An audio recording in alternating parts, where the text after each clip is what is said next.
So, after today at midnight, you should be working on the last test, which will cover 4.1 through 4.4, and you should be working on the final exam. I have not put them up yet, so do not be a hammy. You will see them when I what? Post them. When I put them up. Until then, you just wait. Okay, because this class is the only one that I haven't done the last test and the final exam yet. Okay? So, and I think all of you saw the little generous surprise I gave everybody. Did everybody see that surprise? Oh, yeah. What was the surprise, Miss Billy? You opened everything back up. Yeah, so that way everybody could send me an email that went, I don't understand, thank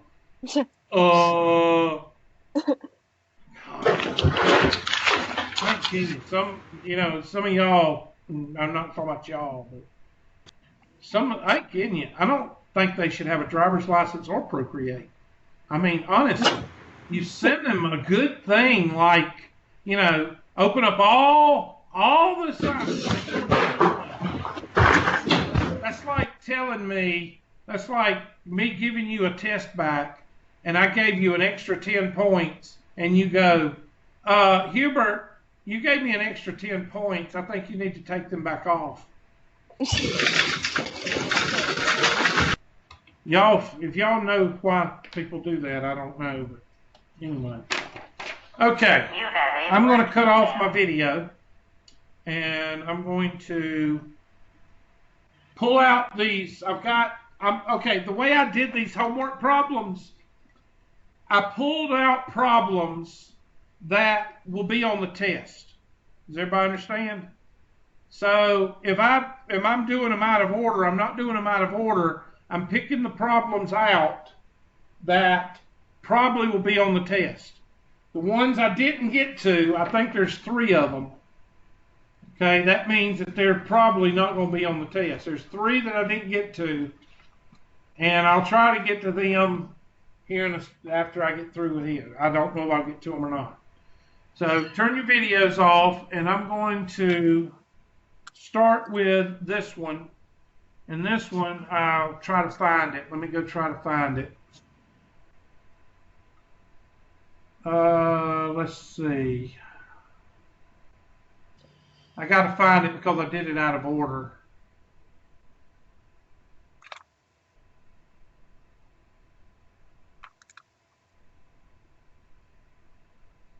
Well, where are they? Oh, there they are. Okay, this is, I'm going to have to find it because this one is out of order.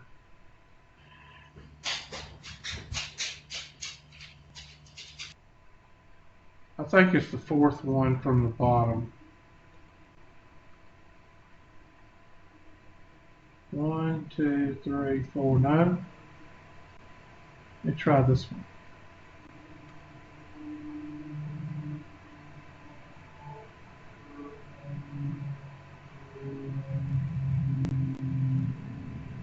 Nope. We'll try one more. Try that one.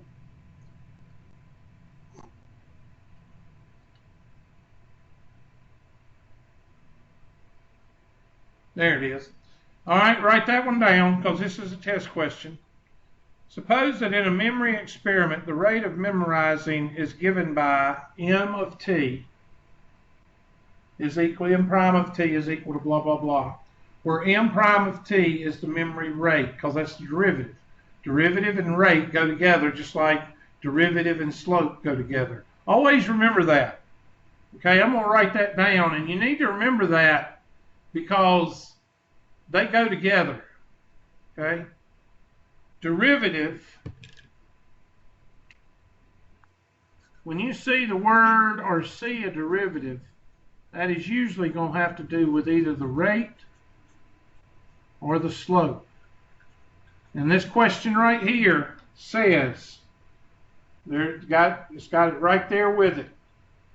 Suppose that in a memory experiment, the rate of memorizing is given by the derivative, where m prime of t is the memory rate in words per minute. How many words are memorized in the first 10 minutes? Well, we got to take the antiderivative because they give us the derivative. And again, when they give you a derivative, especially in chapter 4, if they give you a derivative, then chances are you've got to find the what? Antiderivative. So here we go. From 0 to 10 of negative 0.009 t squared plus 0.2t. And I'll go ahead and tell y'all today, we might go over a little bit today because of all these questions. So if I don't get through all of them, I'm going to keep going. And if everybody leaves, I'm going to keep going anyway because I'm recording. So if you have to leave, it's not a big deal. Okay? All right. So let's go ahead. And I don't know why I'm writing in red. I can't stand writing in red. So this is going to be 0.009 t to the third over 3 plus 0.2 t squared over 2 evaluated at 0 and 10.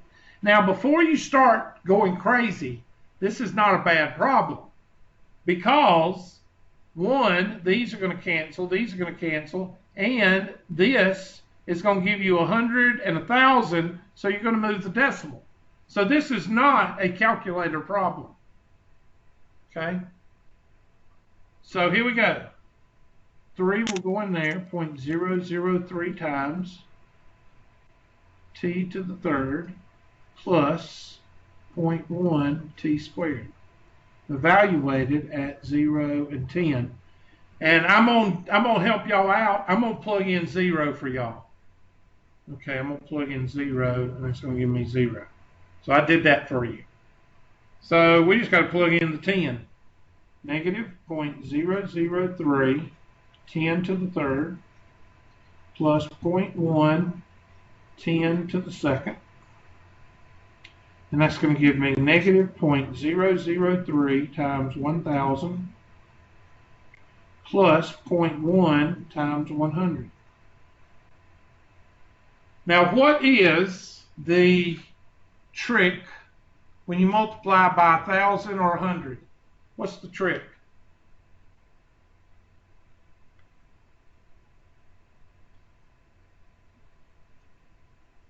You're supposed to answer me, people. What's the trick when multiplying by 1,000 or 100? What's the trick?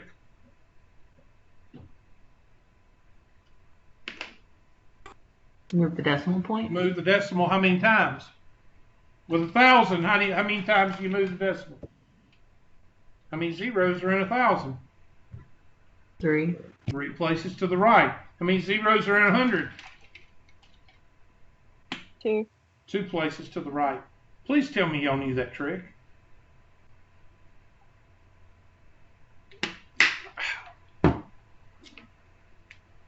One, two, three. 1, 2.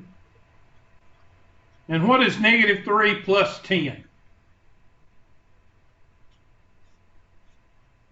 The reason I like this question 7.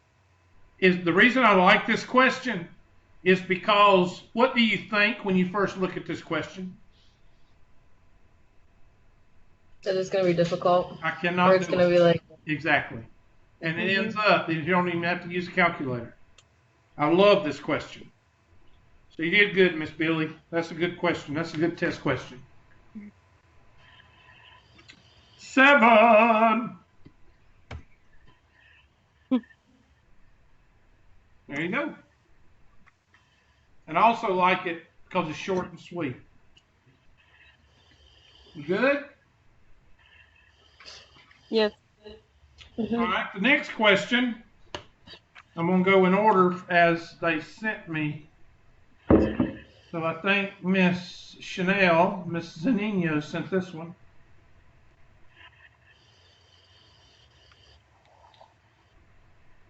I think it's one of these. And the reason I picked these, they're test questions. I prioritize the homework questions by are you going to see them on a test? And that's why I'm picking these questions right here. Now this question right here is as simple as you can get it. But the reason that people send it in is because they don't think of their algebra first. They don't think of their algebra first. What do you mean algebra?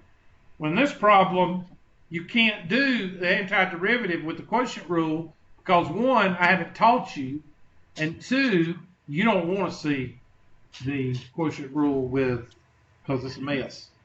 All right, so this means when you see one like this one, 5 to 8 of 9x squared minus 4 over 3x minus 2 dx. First thing you should think of is not quit because it looks confusing, but I've got to simplify with algebra. Why? Because Hubert hadn't taught me how to do the quotient rule with antiderivatives. And you don't learn that really until you get into Calc 2 engineering calc. So what do? Well, you use your shortcut and you do the antiderivative from 5 to 8 of 3x plus 2 times 3x minus 2. Shortcut number 3 over 3x minus 2. And what happens to the 3x minus 2's? They cancel. And you feel good about yourself. Oh, look at the colors I'm using. 8 and 5 of 3x plus 2. Now go to it. I'm going to let y'all finish it. If you can't finish it, then that means you're what? A disappointment.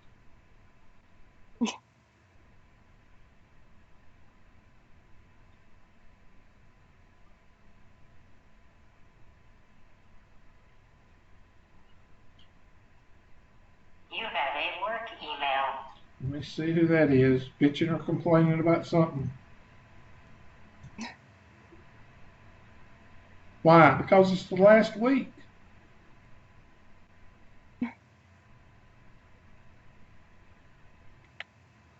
Grade submission. Just tell me when it's due. When is the grades due? They have to send everything in a memo. You can't just get an email.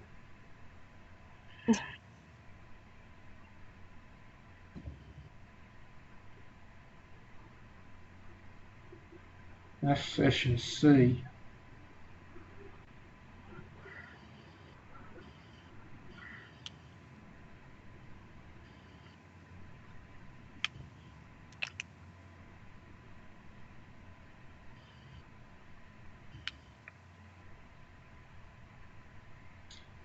Online grading must be completed April 29th. 9 o'clock, April 29th. When is the 29th? Somebody tell me. I think it's next Wednesday. Yeah, it's the day Yeah, after. It's the day after your finals close. Yeah. That's next Wednesday. So a week from tomorrow. Yep.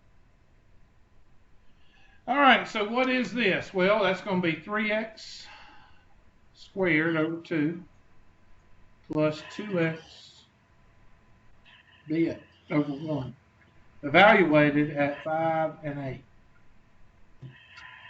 So that's going to give us parentheses 3 parentheses squared over 2 plus 2 times parentheses minus 3 times parentheses squared over 2 plus 2 times parentheses. And an 8 goes here, and a 5 goes here.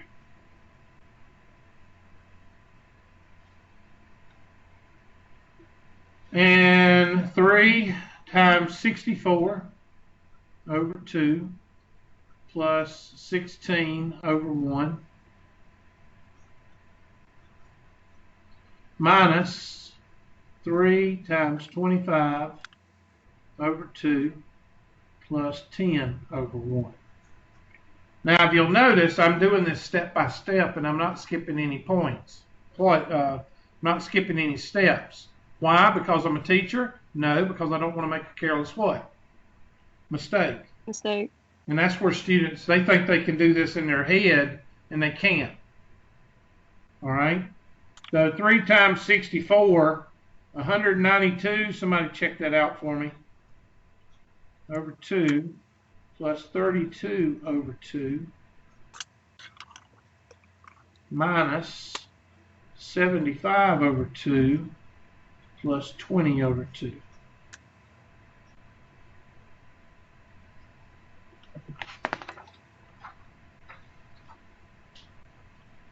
So somebody check 192 plus 32. That's a 4. 19, 20, 21, 22. I get 224 over 2 minus 95 over 2. And I get 129 over 2. And somebody check me.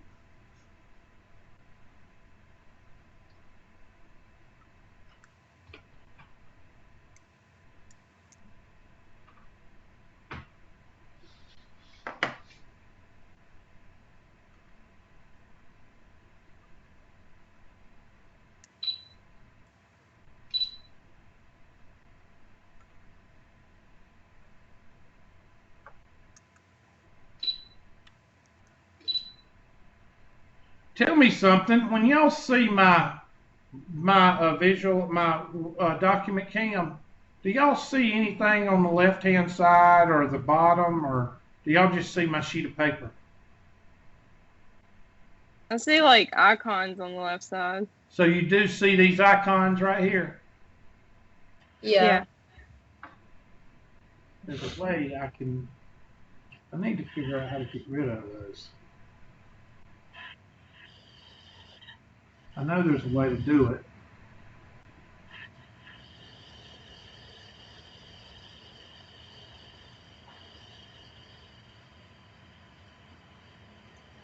Oops.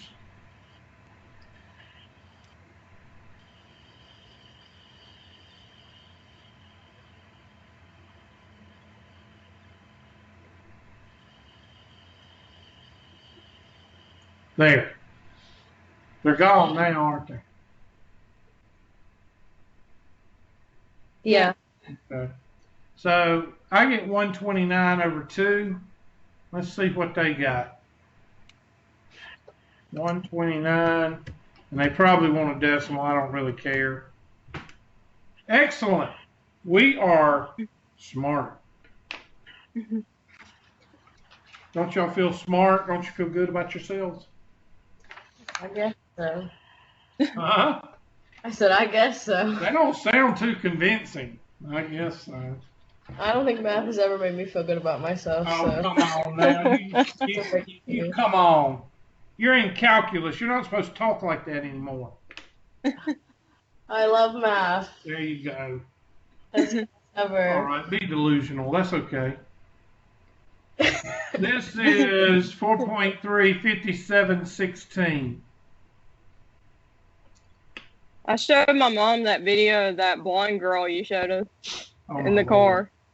That girl, you know what? And people wonder why I'm not married. That's exactly why. Oh my God. Not to mention how dumb she is, but did you notice how every word out of her mouth was I?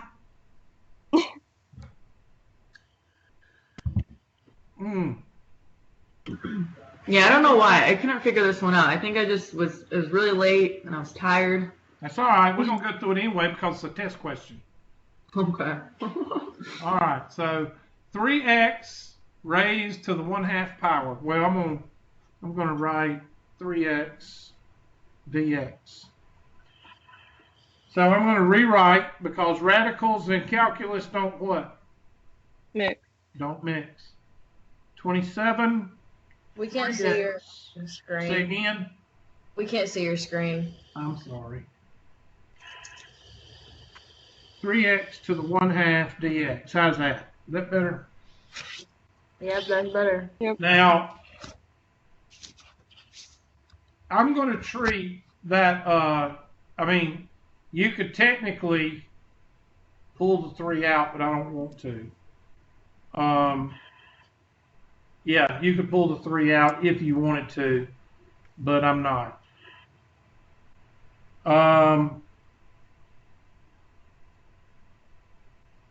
So that's going to be 3x to the 2/2 over 2/2. No, let's see, 3/2. Wouldn't it be 3/2? 3/2, yeah. Okay. So that's going to be 3x to the 3/2 divided by 3/2. And multiply by 2/3. And 3 is going to cancel. And it should give you 2x to the 3/2 power evaluated at 0 and 27. And I'm going to do 0 for y'all. 0 gives you 0. So all we got to do is 2 times 27 to the 3/2. And that's going to give us 2, with this is exponent over index. So that's going to be the square root of 27 to the 3rd power. And you can't take the square root of 27, but you can take the square root of 9. So that's going to be 9 times 3 to the 3rd power. The square of 9, so that's going to be 3 times 3 to the 3rd power, which is 9 to the 3rd power. 270. What's 9 to the 3rd power? Let me look it up right quick. 729. Should be 729. So 2 times 729 is 1458. Somebody check me. Yeah. That should be your answer. No, I did something totally wrong. It's supposed to be 162. What in the hell did I do wrong? I bet you $1 they pulled that 3 out. That's what I wanted to do at the beginning.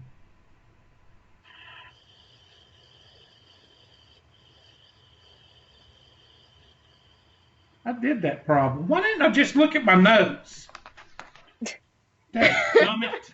I should have looked at my notes. I think Yeah. I did this one too, and I was kind of wondering what you were doing with this. Yeah, they pulled it out. That's what I should have done. Let me redo it. I'm sorry. I suck. Look here. I want to show y'all something. I had the damn notes right here. I had the damn problem. No, that's not the same problem. Wait a minute.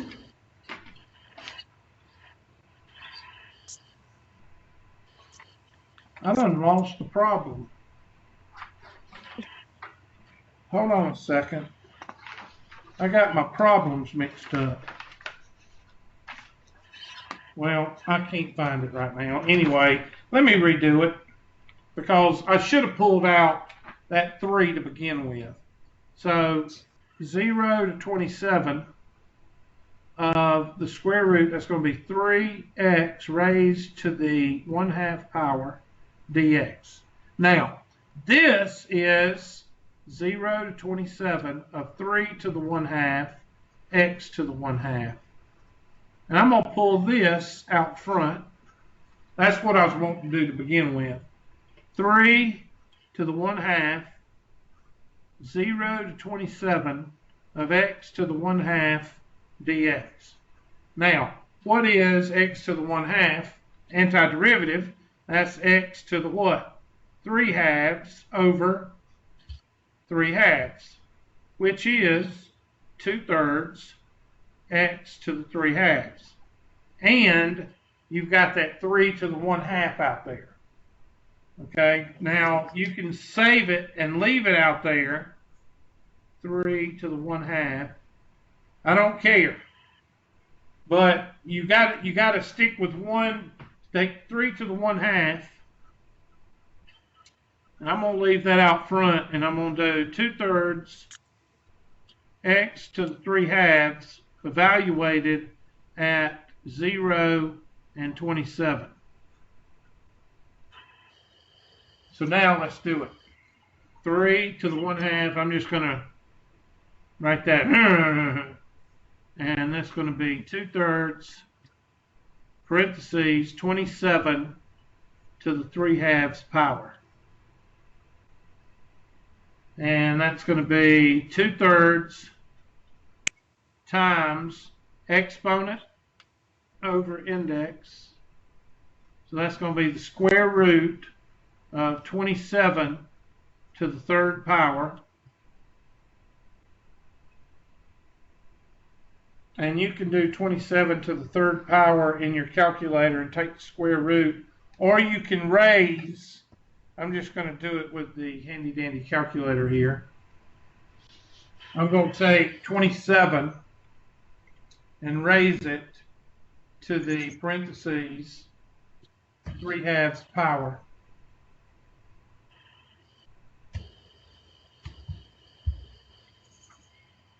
And that gives you 140.296 or 140.3. So 2/3 times 140.3. So multiply that by 2/3. Let me put a parenthesis in there, please. Second insert parenthesis. Enter. And then we're going to multiply that. That comes out to be 93.53. We're going to multiply that by 3 to the 1/2 power. Multiplied by parentheses 3 to the 0.5 power. Oops. I don't like that. There we go. That's supposed to be 0.5, not 0.2, dork. There we go. How's that? Is that better? Enter. 162. Now, I don't know what the answer is, but that's my answer. It was 162. Is it 162? There we go. Yeah. And that's how you do it. Sorry about that. I should have went with my first instinct and pulled that 3 out. I mean, you would have got the same answer, but it's easier when you pull that 3 out. Okay? Yeah, I totally screwed that one up, so sorry about that. I do that every once in a while on purpose, so y'all know that I'm only human. Y'all believe that, don't you? Yeah. All right, so everybody got that one down? Mm-hmm. Yeah. All of these are good test questions, all of them. So make sure you, that's why I'm doing these first. They're not wordy-dirty. They don't have a bunch of words and a bunch of ciphering and a bunch of reading comprehension with the questions. It's just straight out mechanics of taking the antiderivative, if they ever pull up. Eventually, they'll pull up. There we go. Find f, in other words, find the function. And then once you find the function, use this to find c. So, pull up the handy dandy document camera. And f prime of x is equal to 6 over square root of x. Well, we all know that radicals and calculus don't mix. 6 over x to the 1/2, which is equal to 6x to the negative 1/2. So I'm going to take the antiderivative of 6x to the negative 1/2 dx. I'm going to give y'all a minute or two to work that one. Of course, I'd pull the 6 out. X to the negative 1/2 dx.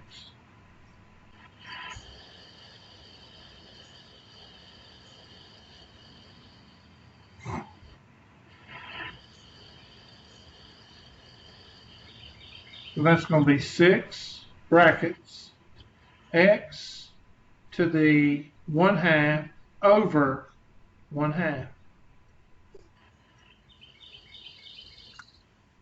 which is equal to 2 over 1 times 6 x to the 1/2, which is equal to 12 x to the 1/2 plus c. So this is f of x. F of x is equal to 12x to the 1/2 plus c.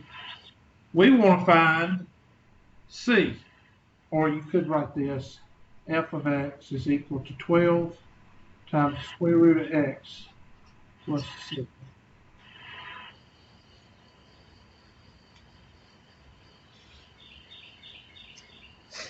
Now, they give us 16, x is equal to 16, x is equal to 16, and y is equal to 58. Plug and chug. 58 is equal to 12 times the square root of 16 plus c. 58 is equal to 12 times 4 plus c. 58 is equal to 48 plus c. C is equal to what? 10. So this is part 1. This is part 2.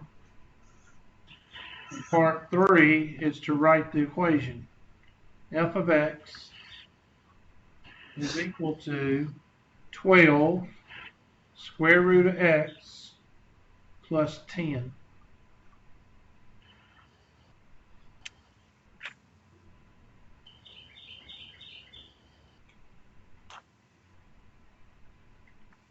I'm just going to type in 3.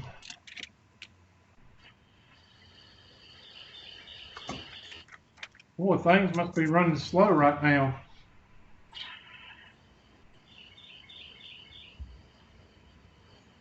Dang old birds chirping, dang old spring. You want me to mute myself?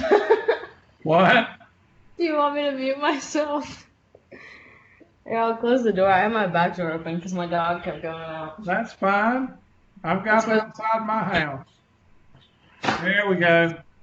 There, the 12 birds are. square root of x plus 10.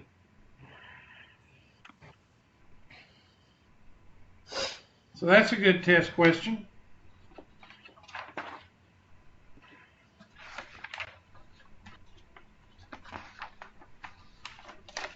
Here's another good test question.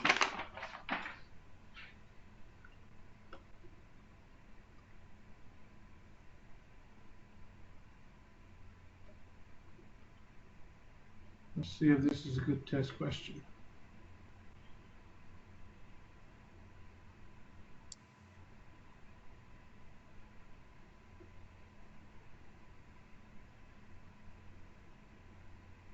No, I got that one for later.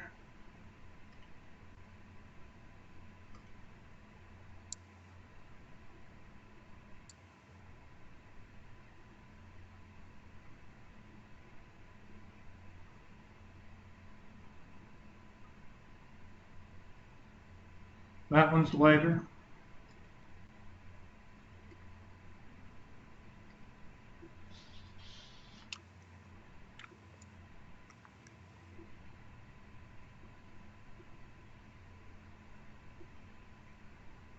Come on.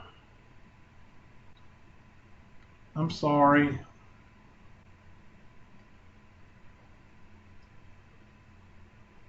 Like I said, I'm prioritizing by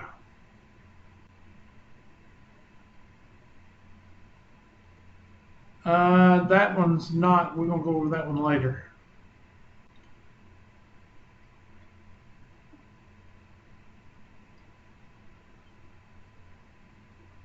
This one should be it. No, we already did that one. Well, I guess I'll just write this one down because I can't find it right now. This one says, find the area of the shaded region. Let me see if this is it first.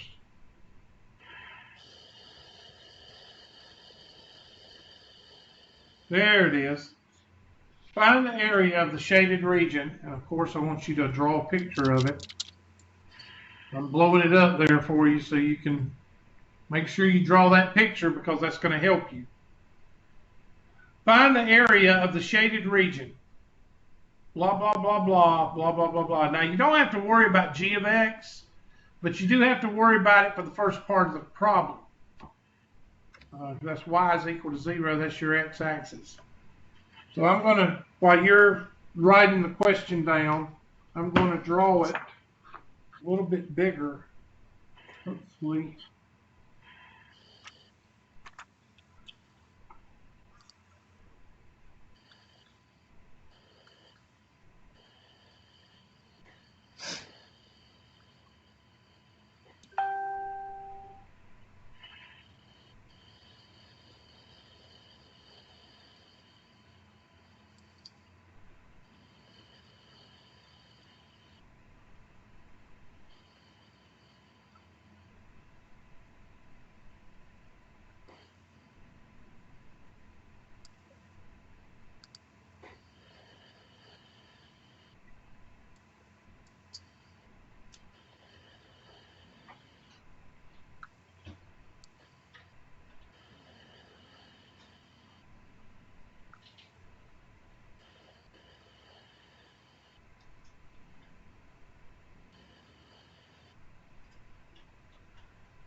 There's not much milk, so don't pull too much out.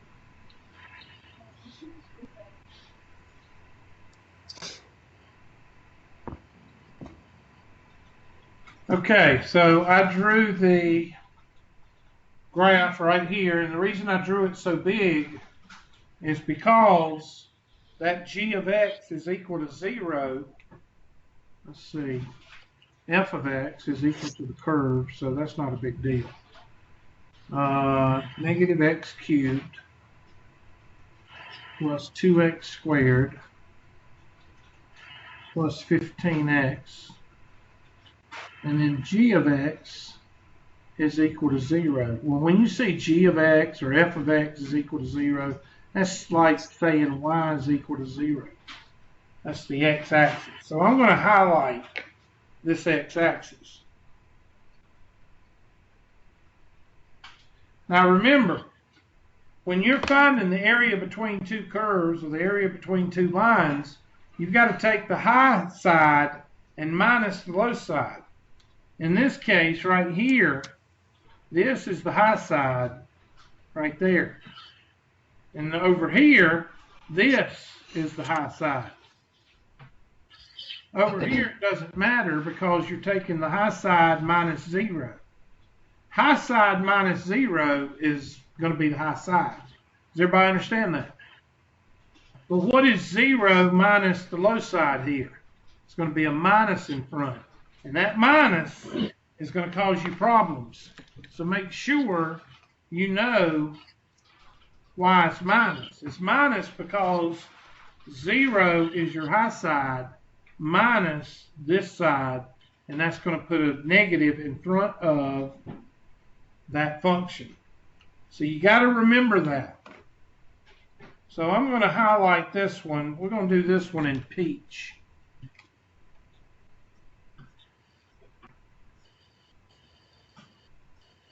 And that's from -3 to 0.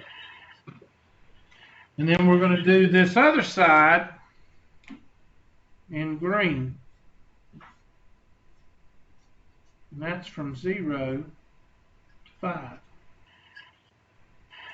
And they give you that information, okay, in the graph. Now, I'm going to go to the next page because this has got a lot of tedious math to it, a lot. There's only 15 or 20% of this problem that's calculus. The rest of it's nothing but tedious math. So I'm going to set up the first one, 0 minus the function, and the second one, the function minus 0. And I'm doing that not because I want to put in extra steps, but I want you to see where it's coming from. Well, I'll just do that right here.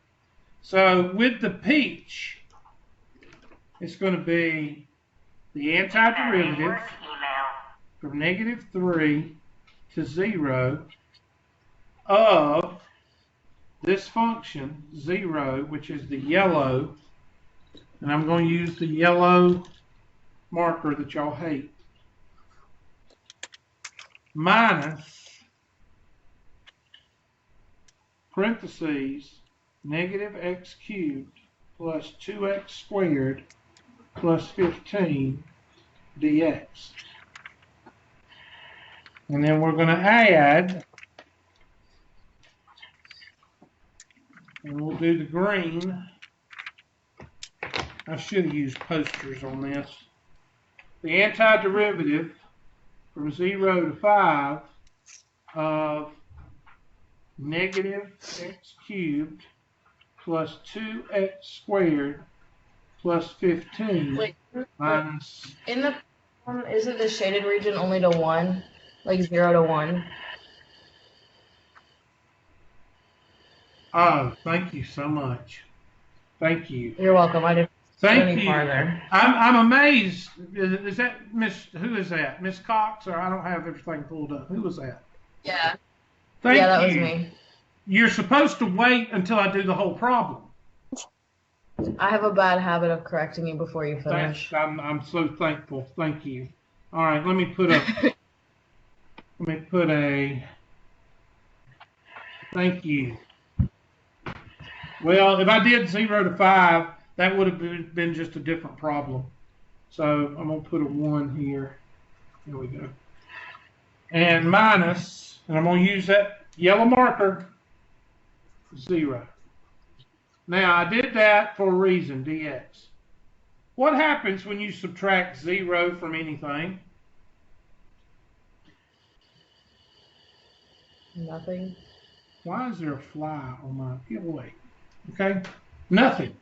So this side right here, you don't have to worry about. But what happens over here? That negative makes things different. That negative changes all these signs. So this is where you see the first mistake that students make. First mistake. How do you spell mistake? Is it A-K-E? Yeah. That's your first mistake right there that students make. Okay? So now let's take this over to the next page. And instead of in peach, I'm going to distribute that negative, and I'm going to get x to the third minus 2x squared minus 15 for my setup. So on the next page, we're going to set it up. So 0 to negative 3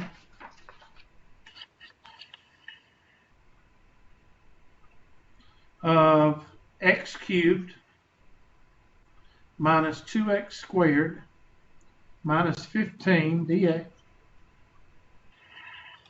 plus, the reason I did plus in black is because you're adding these two regions together. And it's going to be from 0 to 1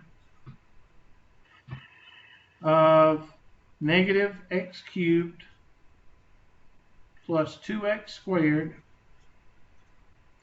plus 15 dx. All right, go ahead and take the derivative. I meant the antiderivative of each one. Now, the good thing is, what's going to happen to the zeros?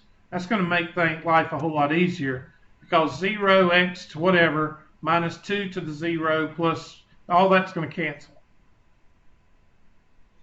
with the zeros. So you can forget doing the zeros, because in this case, it's not going to help.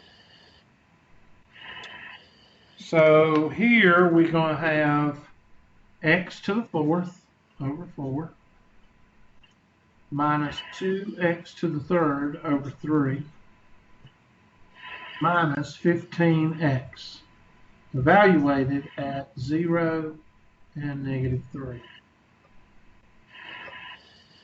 plus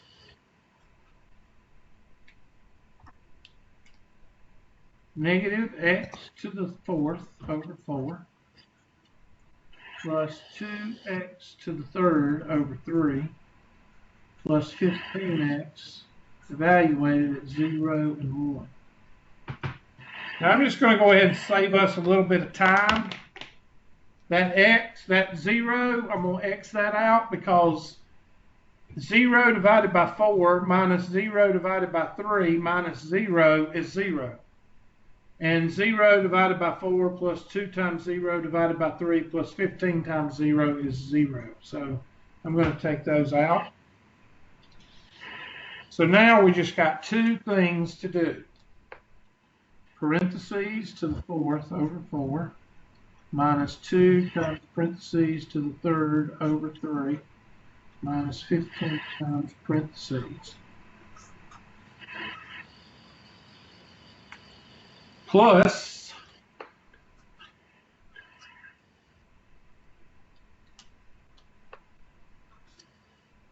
negative parentheses to the fourth over 4 plus 2 times parentheses to the third over 3 plus 15 times parentheses.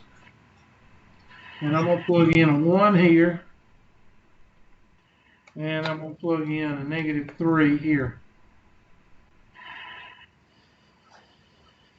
All right, go ahead and start the math. I'm going to give y'all a minute or two to get ahead of me.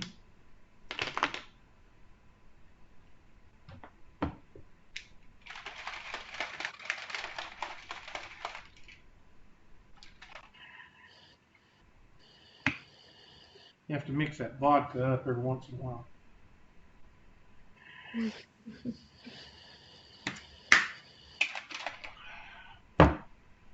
Woo, celery. Woo. Woo.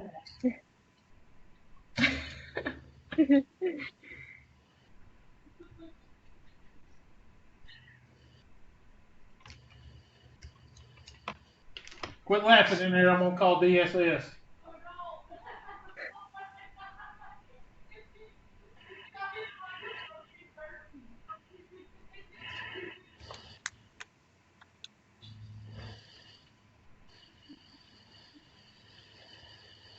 I tell you, put a 13-year-old on vodka and they don't know how to act.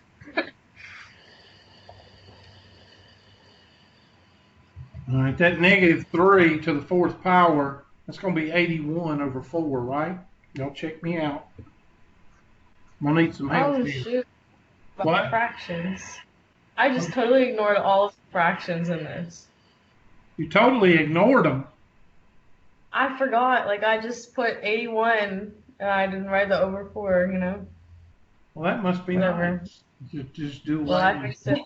Do you do things like that with your bank account? You know, if you have a negative balance, you just make it a positive? Is that what you do or what? Absolutely not. All right. Negative 3 to the third power is negative 27, right? Yes. Yeah.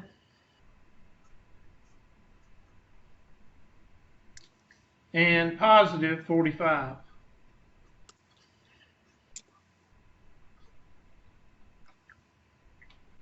Y'all check my math as I do it because this is the tedious part. You might get it right, you might get it wrong, but it all depends on how careful you are with the math. A lot of times calculus teachers don't even ask you to finish it, but I do. Because y'all suck at math anyway, and then you suck at fractions. So you put fractions with math, and y'all suck at it. What? Say again? What's the point in not finishing it though if you get that far? Well, they're testing you on the calculus. The calculus is right here. That's the end of the calculus right here. Yeah. So a lot of times they just ask, sometimes they just ask you to set it up right here. But most, you know, either here or here. So, and then you can punch this in a calculator, but to me, that doesn't help you at all. Okay, so 2, that'd be 2, that's 1 plus 2/3 plus 15 over 1. All right, y'all should have got what I got, I hope. We still got a mess, so we'll go ahead and simplify before we get a common denominator. 81 over 4. And 27, that's 54. It's going to be plus 54 over 3 plus 45 over 1 plus nothing changes here. We're going to carry it over to the next page. Negative 1/4 plus 2/3 plus 15 over 1. So now we're going to get common denominators, which is 12. All right, so I want you to make sure you got that last line and take it over to the next page.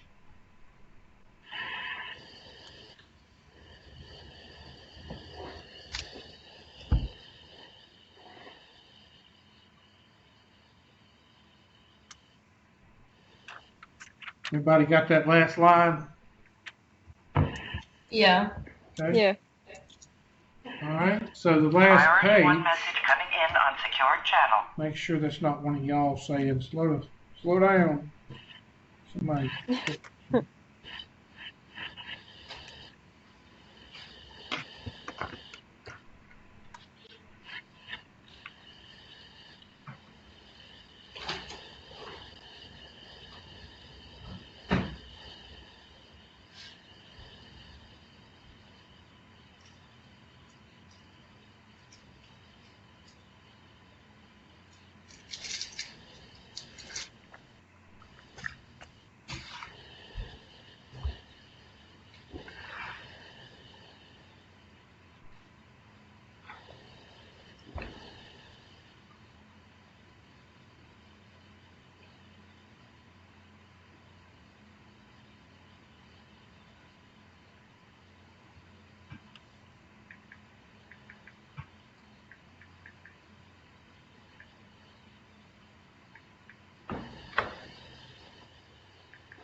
Sorry. So I'm going to rewrite it. 81 over 4 plus 54 over 3 plus 45 over 1 plus Priority 1 message coming in on secured channel.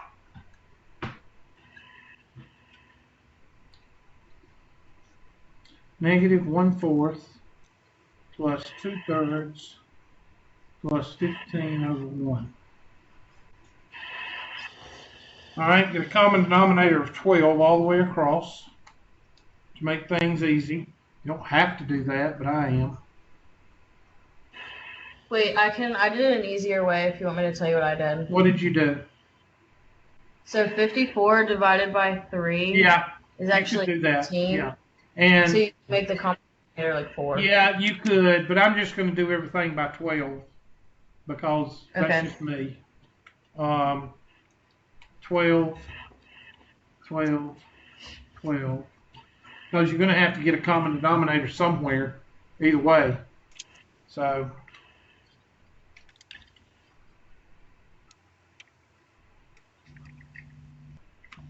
I just like writing extra steps for y'all.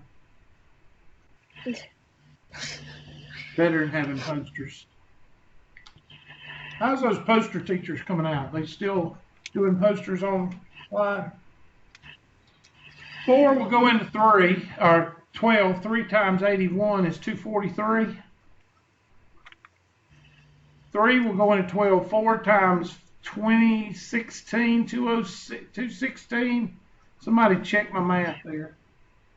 1 will go into 12. 12 times 45, I have no idea. That'd be 450. Hold on a second. Plus 90 be 340. I'm sorry. 450 plus 90 be 540. Somebody check my math. 540. What's 12 times 45? 540. Of course it is. Okay, 4 will go into the 12 3 times. 3 will go in there. 4 times 2 is 8. 1 will go in there. 12 times 15. 15 times 10 is 150. Plus 30 is 180. Check to see if that's 180.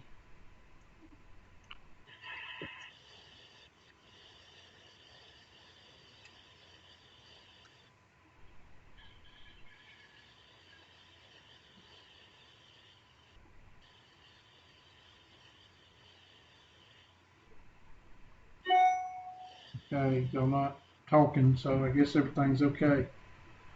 449. 449 over 12 plus 540 over 12 plus, I think my numbers are coming out way too big. I have no idea what the answer is. So negative 3 plus 8 is 5 over 12 plus 180 over 12. I think I'm supposed to have a negative somewhere. Let me check. I feel like I'm supposed to have a negative. Nope, don't see it. Let me just go ahead and keep going. I think I've got a way too big a number. Somebody needs to check the math. 989 over 12 plus 185 over 12 is equal to 1174. Somebody check me. That's way too big. I got 1184, but that's still a big number. Yeah, 1184, that probably is. That's still too big. I've got an error somewhere. The answer is 223 over 6. So these big numbers right here I didn't get those. I should have went by my dadgum notes. Let's see what I got on my notes. On my notes, I got 380 over 12. So 380, half of 380 is 190. So I've still got it wrong. But I got closer with the first one. 81, 243 plus 260. This is supposed to be a minus.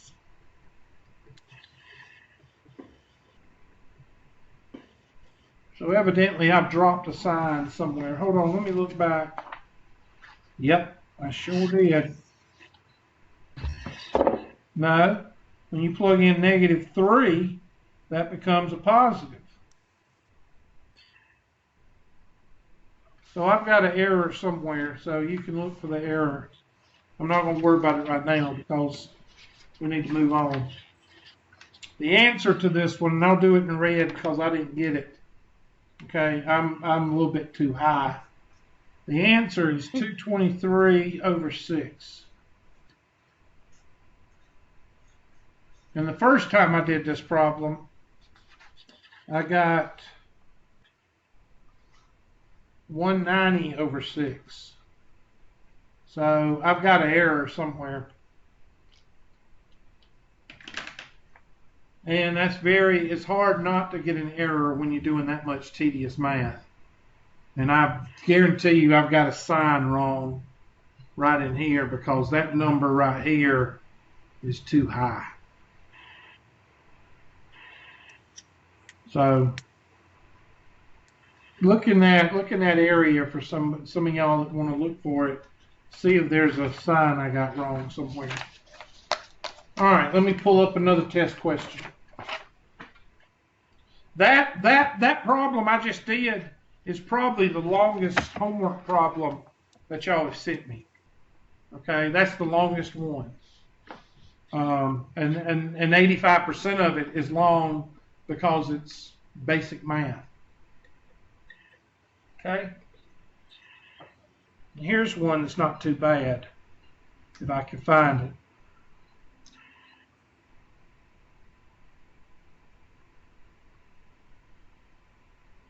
Let's see if it's this one.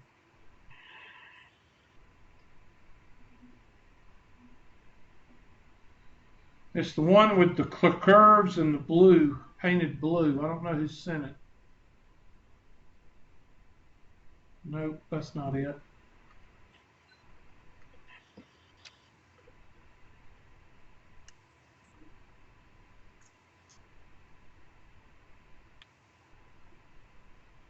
I wish this computer wasn't. I don't know if it's my wireless or if it's the computer. It's running slow. There it is. Now, I like this one, and I'll tell you why I like it. Because you have to find the intersection points. That's the first thing you want to do.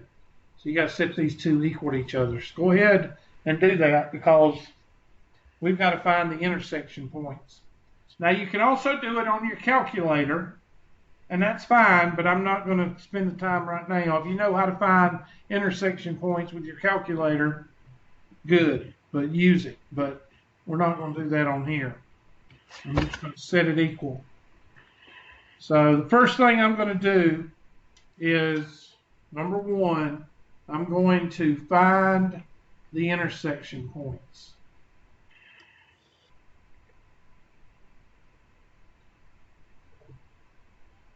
Number one, I'm going to find the intersection points. Find intersections. And the intersections are basically going to be your parameters. Okay? Find intersections. So 3x to the third minus 9x squared plus 9x minus or equals 3x squared. So solve that algebraically. Move the 3x over, 3x squared over, and solve.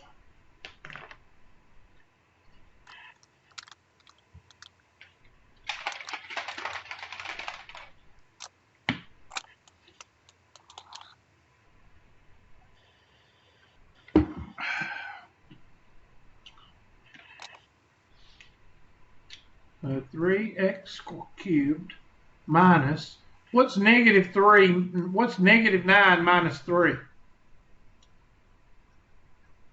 Negative 12. Hubert, plus 9x is equal to 0. 3x parentheses x squared minus 4x plus 3. 3x is equal to 0, and x squared minus 4x plus 3 is equal to 0. X is equal to 0. There's one of our intersection points. Reverse FOIL.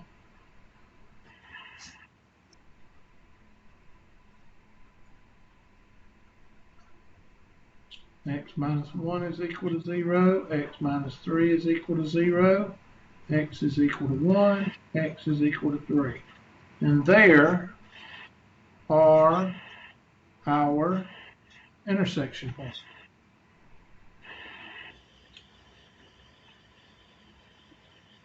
So let's draw that graph.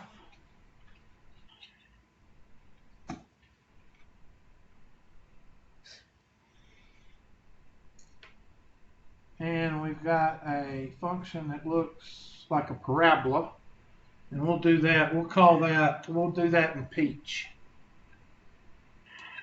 That parabola looks like this.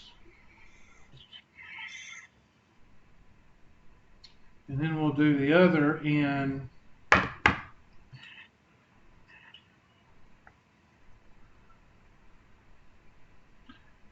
lavender.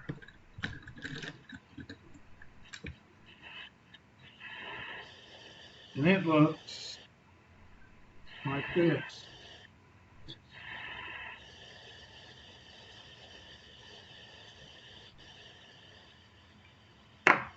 More magenta than lavender.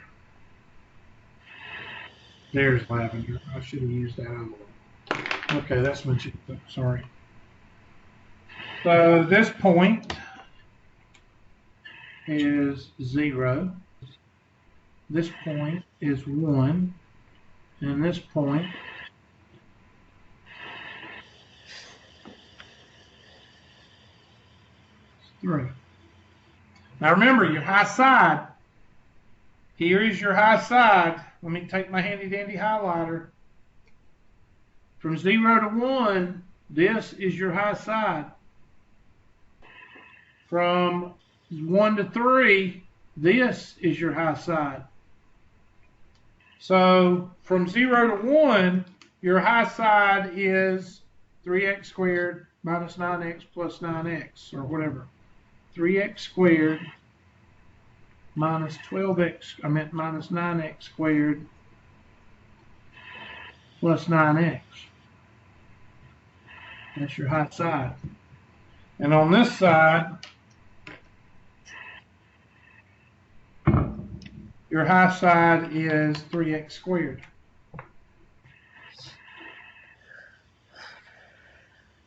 So that's very important when you set up your integration.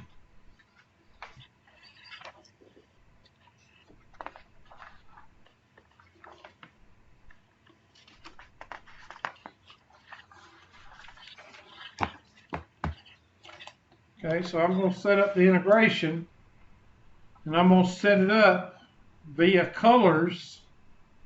So hopefully, and I'm going to color this area green, because I'm going to use green for that 0 and that 1.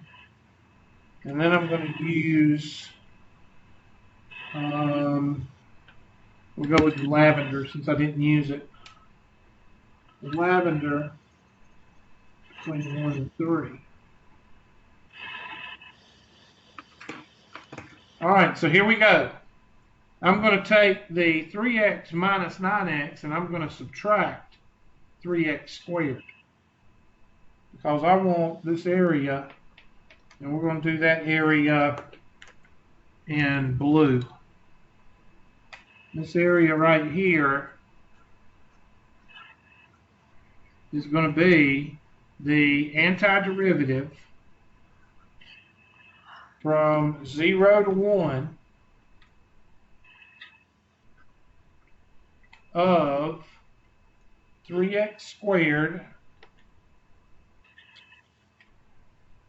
3x squared minus 9x squared plus 9x minus, the reason we're minusing is because the rule says area between two curves, you subtract the high side minus the low side.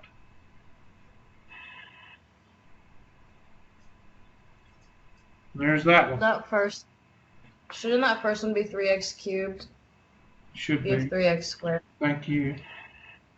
3x cubed.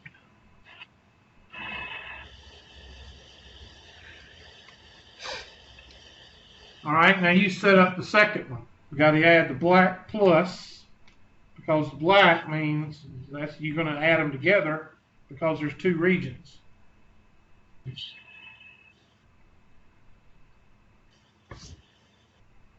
And I'm going to use another color. We're going to use this orange. Can't tell it's orange, but it's orange. And there's the orange area. That area is orange, can't tell it. So, antiderivative of orange between 1 and 3, and we use the lavender, between 1 and 3 of the high side, which is 3x squared, minus, in black, parentheses, starting to go crazy with these colors, 3x cubed minus 9x squared plus 9x. Now that's how you set it up. All right, now next we'll go ahead and do the next couple of steps.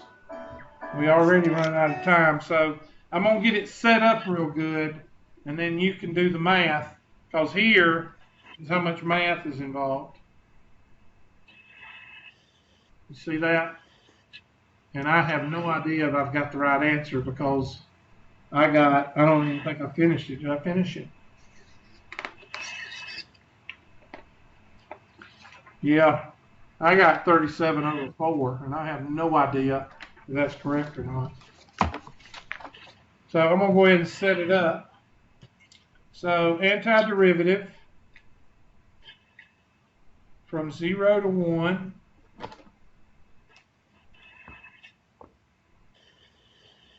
of, and that 3x, that negative 3x, that's going to make it 12x. So you're going to have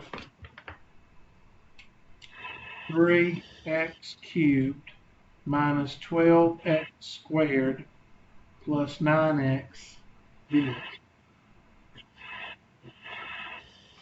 Plus the orange from 1 to 3 of 3x squared. Well, this negative, that's going to be negative 3x to the third, and then that negative makes this a positive, so that's going to be positive 12x squared minus 9x dx. So there is the setup. Sorry about the, I don't know where that's coming from. I think it's coming from that window. Yep. There. There's the setup. I might take it one more step with you, do the derivative. So let's go ahead and do the next step.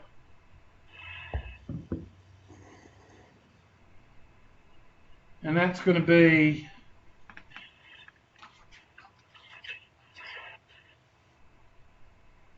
I'm trying to find my colors.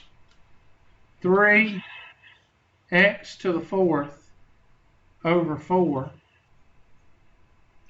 minus 12x to the third over 3 plus 9x squared over 2, evaluated at 0 and 1, plus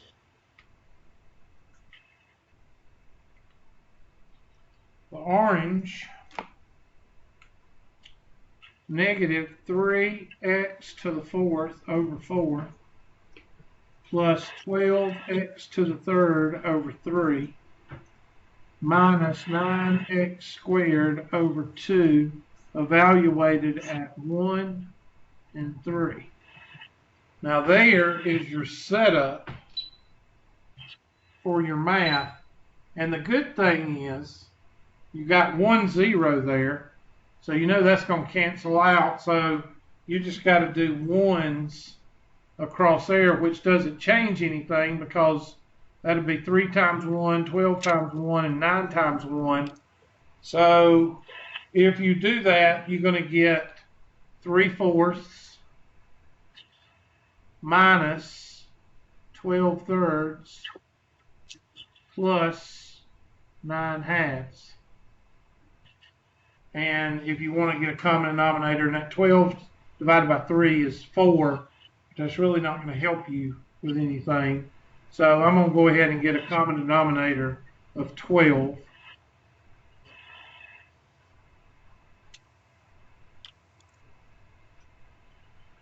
Four will go in there. 3 times 3 is 9. 3 will go in there. 4 times 12 is 48. And 2 will go in there. 6 times 9 is 72. 6 times 9 is not. No, 6 times 9 is 54. So 9 minus 48, I have no idea. What is that? 30, 38? What is, I'm sorry, 30, hell, I don't know. 39? Somebody help me out. 9, I'll just do it on a calculator because I don't feel like. 9 minus 38. 9 minus 38. I'm sorry. 9 minus 48. Negative 39. You're right, Hubert. Thank you, class. Plus 54. 15 over 12. So you should get 15 over 12 for that first part. You don't need to worry about 0. So that magenta side is 15 over 12. And I'm going to let you just work with this, but I got, let's see if I got the right answer first.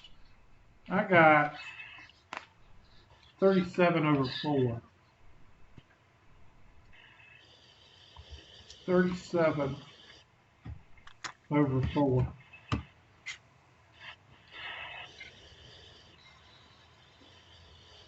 No, the order's there. Oh, they want the coordinates for the, oh Lord, you have to plug, oh God. 0, you plug in 0 here, and that gives you that. I'm not going to plug all those in. Let's just check answer. I want to see what the final answer is. Okay, so there's one intersection. The other intersection, I got to plug in that, what is that, 1? Plug 1 into the original equation and get your other, I'm not going to do that. 3. I got another couple of questions to cover. Check answer. Final check, that's 1. And then check answer 3. I mean, it's a good question that they're asking that. You just plug that number back into the equation to get your y. But I'm not going to worry about that right now. Oh my gosh, I'm not doing all that. So y'all have to set all those up. I'm not doing all that. Mine came out, I got for a final answer 37 over 4. In fact, Yeah, I got this to dwindle down to 32 over 4, which this is 5 over 4. Yeah, I got this. This dwindles down to 5 over 4. And that multiplied, and I'm just saying, I'm just giving you, mine could be wrong. I got 32 over 4 over here. And if you add those two together, you get 37 over 4. So you can put my 37 over 4 down, but I don't know if that's the correct answer. It may be close. I don't know. I know 5/4 is correct because I did it twice. And unless I did the same mistake twice, that 5/4 on the left side is correct. I'm sorry. Y'all can't see that. There we go. So that 5/4, did everybody get 5/4? Did y'all do that side?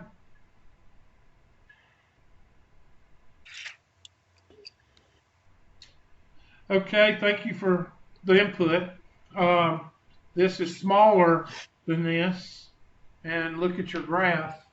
That is smaller than this section, so I'm pretty confident 37/4 is probably in the right area, but y'all are not going to talk to me now, so I'm not going to ask you any more questions. All right, let's do another one. I'm trying to move on. I know what time it is, and like I say, it's 1 minute till time, and I'm going to finish. I think I've got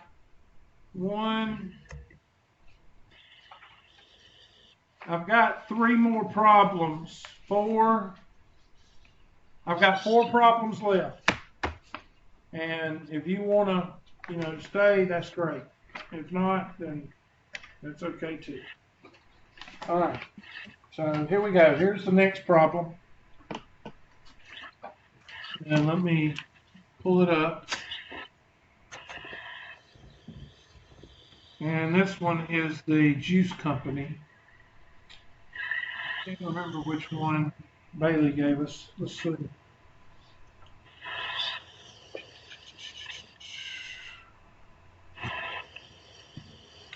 I wish the computer would hurry up.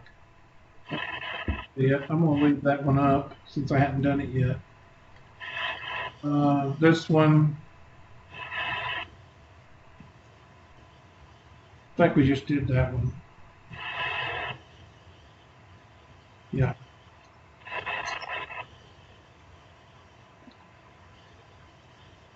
Now there's several of these. These next 3 are not test questions. They may be test questions, but they're not test questions. So I'm trying to find the one I'm on. So I'm just going to show you how to set them up.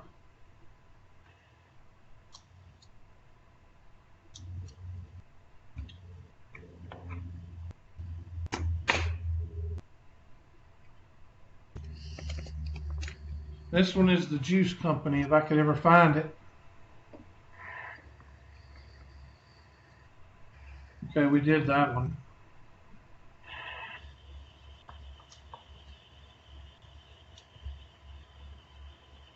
A juice company has found that the marginal cost of producing X pints, we did that one.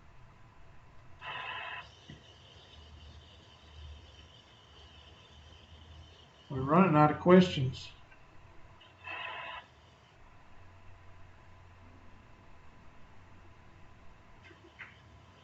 God. So sorry.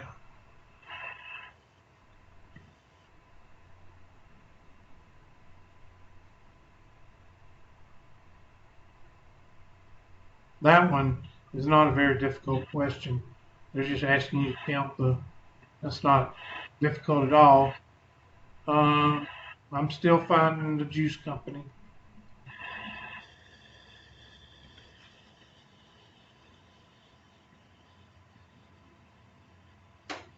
Okay, that one's next. This one must be the juice company right here.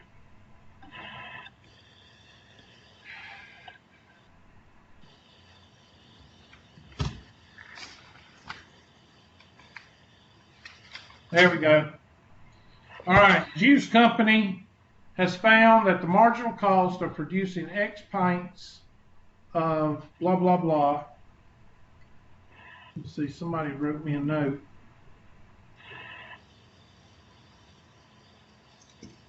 Well, I thought somebody wrote me a note. Okay. Anyway, blah, blah, blah, blah, blah. What do they give you? Do they give you the derivative or the antiderivative? They give you the derivative. So that means you're going to have to find the antiderivative. But, let me look. No, they don't. No, they don't. This is where they tell you to use Riemann's. Oh, I hate this one. So what I'm going to do is I'm just going to put the question up.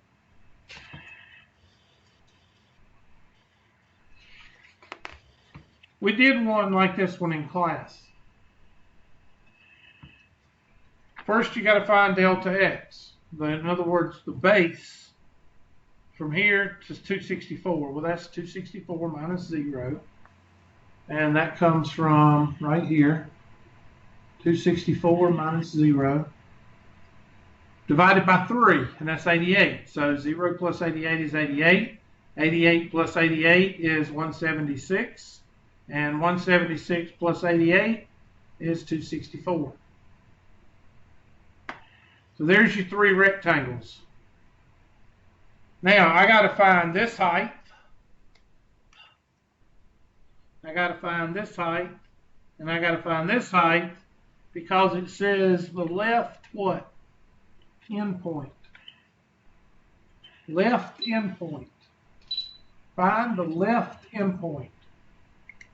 So you take that 0 and plug it in to right here.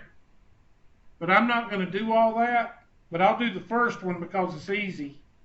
So 0 plus 0 plus 3. So the first one is 3. So the height of this rectangle that we're going to do is 3 times 88.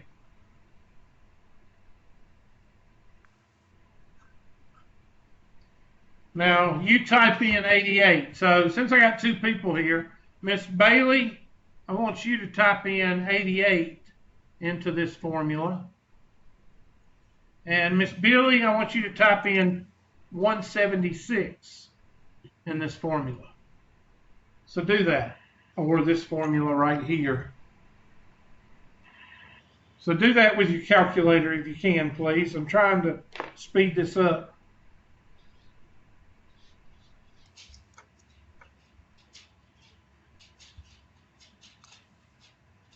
And they'll both be shorter than 3 because 3 is your highest one.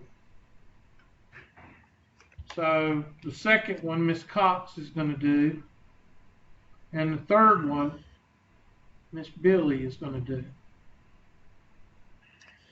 So this one is 3 times 88. 3 times 88. And this one's going to be the second one. Miss Cox, just spit it out whenever you get it, but it's going to be less than 3.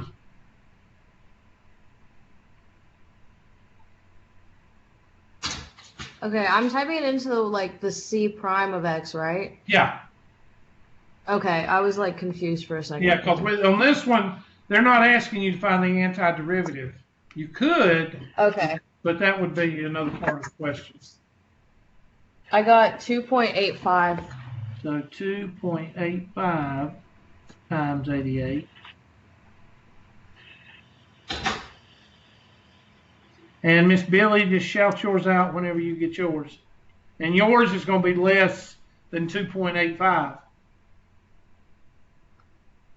If not close to it. I'm a little confused, like what I'm plugging in. Like I know I'm plugging in the 176, but Plug it into wherever there's an x. So that's 176 squared times that number minus 176 times that number. So if you take your calculator, let me move it over here. So 176 raised to the second power times .0000004. That's that number. Minus, parentheses, 0.002 times 176. Enter. Plus 3. I got 2.77, so it's a little bit less than Miss Cox's. 2.77 times 88 times 88. So that third rectangle is 240. It says round to the nearest cent. So 243.93. 243.93 plus, I'm trying to, let me move this over. I'm trying to show y'all what I'm doing as I do it.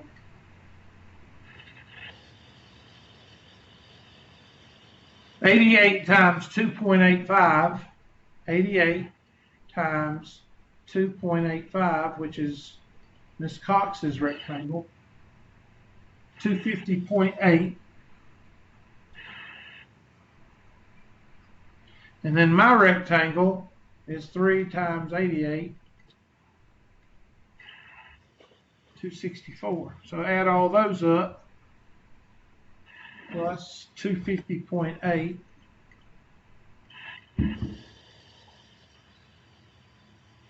plus 243.93. 758.73.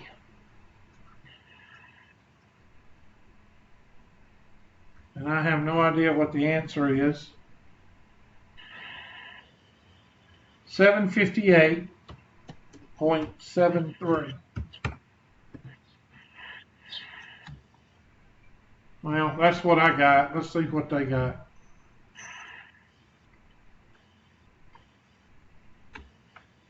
Okay, I must be a little bit off. You see how much I'm off? I'm not off by much. So I would probably say that we need to carry those digits all the way out.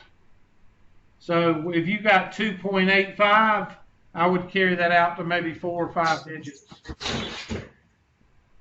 So the answer versus 759.18.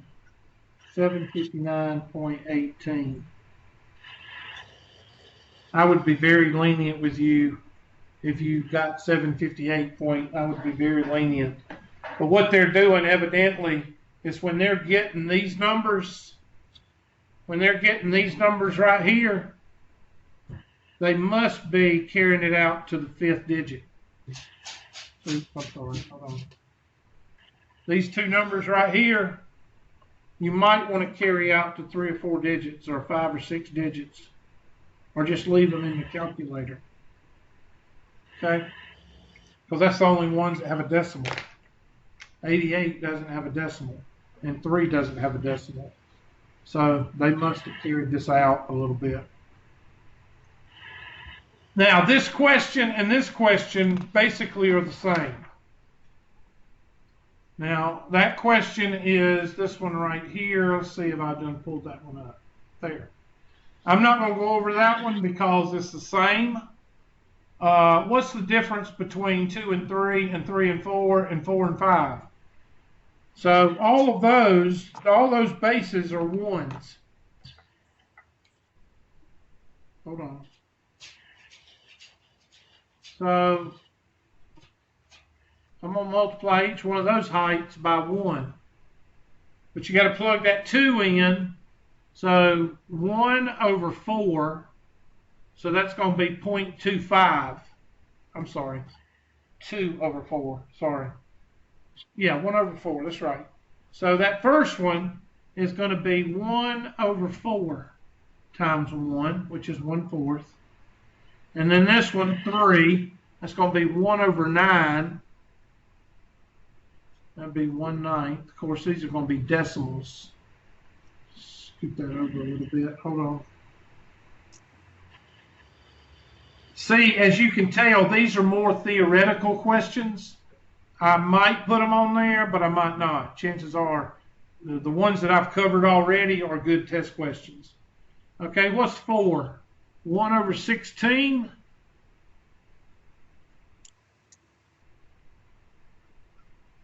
And 5 would be 1 over 25.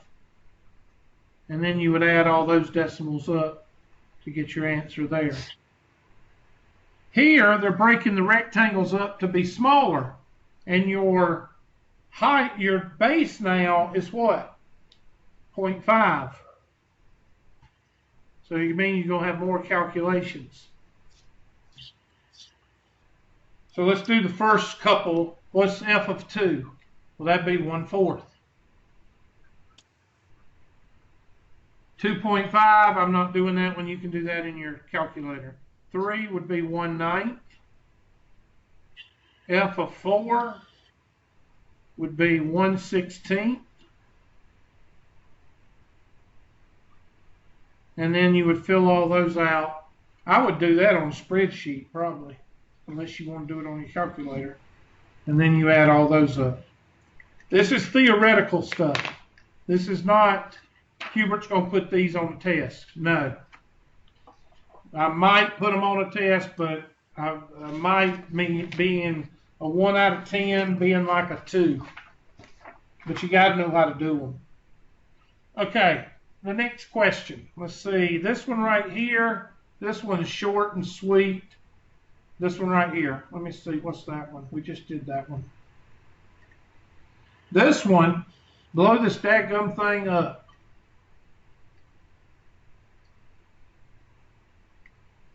They're wanting to know that blue area right there.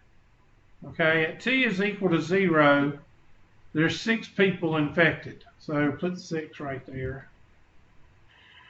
And then they're going to ask, find the area of the shaded region. And it's going to be people. Because you don't have people per week infected. Okay, you don't have weeks infected. You have people infected. So that's why that's there. All right, so from 0 to 2, and this, the red line is the derivative of the blue line. Okay, the red line is the derivative of the blue line. So they're wanting you to take, and this is just like the 2 previous problems. What's that? And I wish I could write on it. And I can't. So let me just draw a picture right quick. Okay, here's a picture. And I'm going to put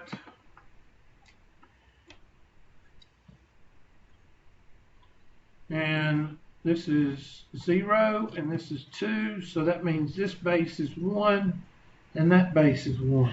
Everybody with me? And this height is around, this height is around 4. And this height is around 5. What's 4 times 1? 4. 4. What's 5 times 1? 5. What's 4 plus 5? 9. So your answer is 9 people.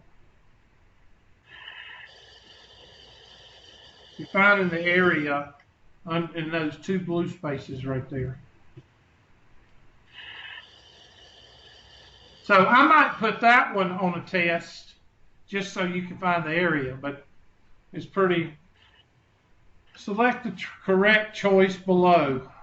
At week 2 right here, you've got the derivative saying that you're around 5, and the function is at what? 12 to 6 is 15. So I just want to see. Now, that's a rate. Remember, your derivative is a rate. Derivative is equal to a rate. And a rate means you're going to have the word what in it? Per. So you might be talking about that one right here. if you're reading the red line. So that would be 5. What is it, Paul? Good job. All right, so that would be maybe 5 if you're reading the red line. Okay, they're not reading the red line, so they're doing, I'm assuming, 9. I'm sorry. We already did the 9, so that'd be 9. I'm sorry. No, hell, I don't know what they're asking for. Let me see what they're asking for. I just picked the wrong one. I'm sorry. A net change. Okay, I'm sorry. Net change of 9. Just agree with it. I'm not going to test you on that. Let's see what the next question is. All right, this question. Let's see. Where is this question? I don't think I have this one. I'm out of questions right now because I don't have this one. Wait a minute. What is this one? Velocity. I have that one. Let me see if I can find the velocity question.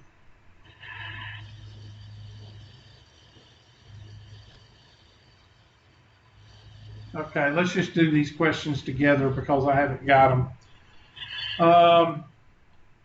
This one says, a motorcyclist being monitored by radar accelerates. Now let's talk about this. Let me write this down for you because you need to write this down and put it to memory. We'll put it in red. Hold on. S of t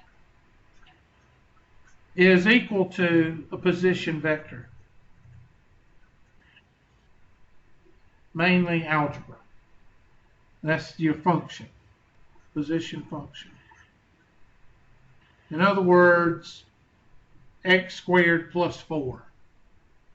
Then when you take the derivative of the position function, that's equal to the velocity.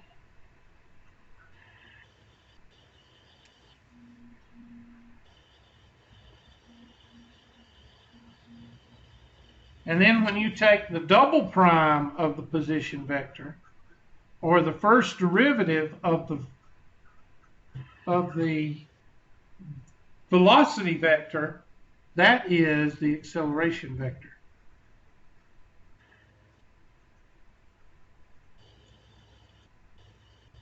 Should you write that down? Yes. And I don't know if it has 2 L's. Does acceleration have 2 L's? I can't. When they have double, I think it has 2 L's. Hell, I don't know. It doesn't matter. This isn't English. Okay, thank you. So, a motorcyclist, and you need to put that to memory because that's why, and I'm going to show you something in just a minute. I'm going to write this down for you also. The first derivative of business, if you've got s of, or let's say you've got f of x. In business, your first derivative lets you know about the max and the min. And your second derivative lets you know about your inflection points.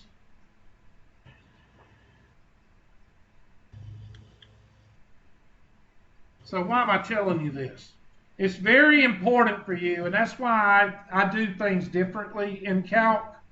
I make sure I hammer how to find the derivative and the antiderivative. Because if you can do the derivative and the antiderivative, then you can find the first and second derivative, and you can find the first and second antiderivative. Okay, because in chapter 3, this is what you're doing. You're finding the first and second derivatives. So in this problem, it says a motorcyclist being monitored by radar accelerates at a constant rate from 0, which is your initial velocity, to 50 miles per hour in 12 seconds. How far has the motorcycle traveled in 12 seconds? Convert seconds to hours. Well, that's pretty, after 12 seconds, if he's traveling 50 miles per hour, now I don't know where this question is going because I haven't done it. If he's traveling 50 miles per hour, how far is the, in 12 seconds? Well, we're going to put 60, let's see, 1 hour is equal to 60 minutes. And 1 minute is equal to 60 seconds. So that would be minutes cancel, hours cancel. That would be miles per second. But we don't think of miles per second. We think of, you know, yeah, how far has he traveled in 12 seconds? So we're going to multiply this by 12 seconds over 1. So that leaves miles. So 50 times 1 times 1 times 12 over 3,600. Well, hold on a minute. That's 5.0 times 10 to the first times 1.2 times 10 to the first over 3.6 times 10 to the third. 10 to the first, that's 10 to the second, so that's 5.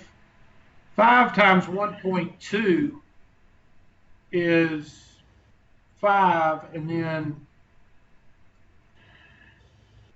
well, I'm just having a brain bubble right now. 5 times 0.2 is, Why did you do it with X? that'd be 6, right?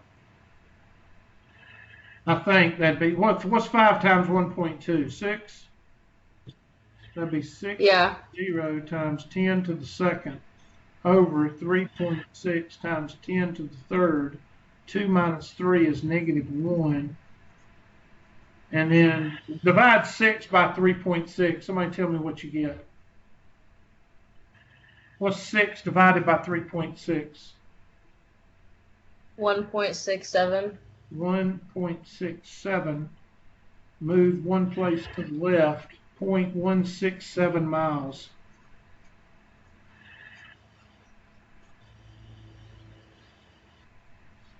.167 miles.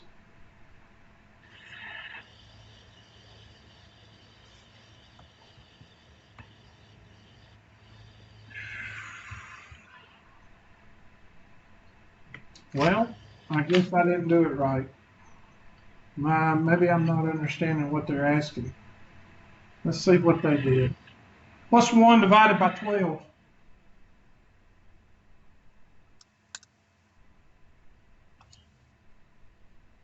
0.083. Yeah, I did something wrong. Let's see what they're doing. See, I didn't get to work on these problems, so, okay, well, they're doing what I just told you. I thought they were heading, okay, I did that. 18 seconds. I thought I did this. Well, multiply 50. So what did you get when you did 50 times 12 divided by 3,600? Somebody do that. Do 50 times 12 divided by 3,600. Tell me what you got. 0.167. Okay, I've got something wrong. Did I not read the question right? Let's read the question again. A motorcycle being monitored. Oh my gosh, go away. Okay, a motorcycle being monitored by radar accelerates at a constant rate from 0 to 50 in 12 seconds. 0 to 50 in 12 seconds. 12 seconds. 0 to 50 in 12 seconds. How far has the motor traveled in 12 seconds? Okay. Okay, it says Oh, wait a minute. I did do seconds to hours. Did I not? 1 minute over 60 seconds. I've got 1 minute over 60 seconds. 1 hour over 60 minutes. 1 hour over 60 minutes. 18 seconds. Oh, I just didn't need to do the 50 miles per hour. Take 12 and divide by 3,600. What's 12 divided by 3,600?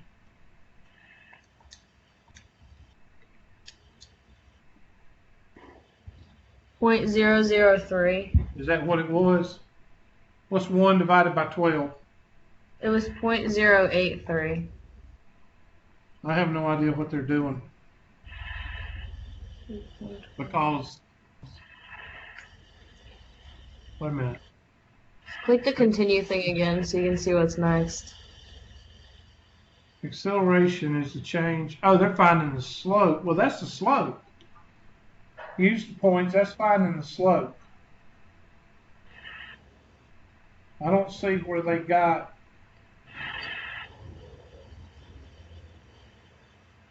Yeah, This see, doesn't- I know what they're doing there, but I don't see where they got. I don't see where they're. Let me see what they're doing.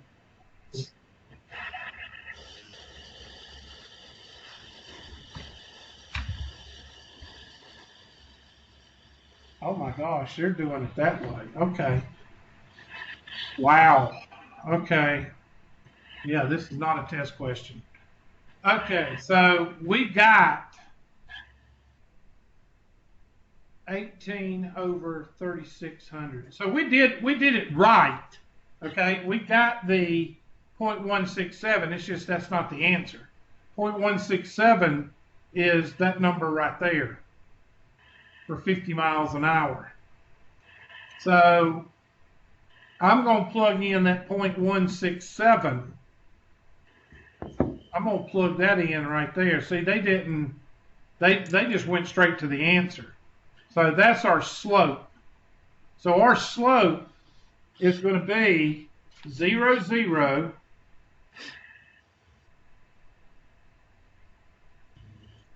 So pull up my, so my slope is going to be 0, 0, and then 0.167, comma, 50.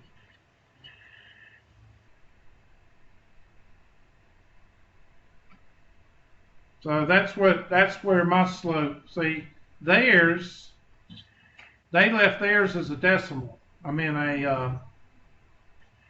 there. They did theirs as a fraction.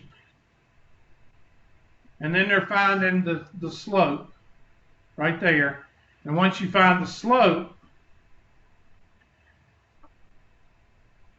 that's it. Then you take the antiderivative.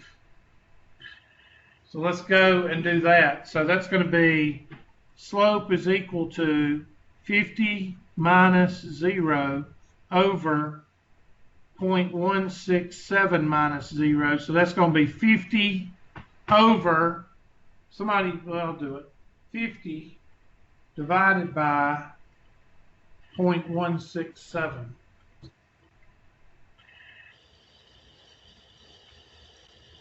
It's going to give us 299 divided by 0.167 is equal to 299.40. And I think that's where they get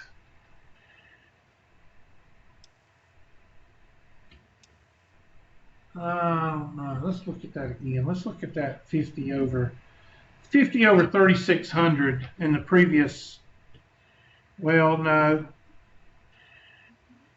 50, I don't think I need to have, what's 12 over 3,600?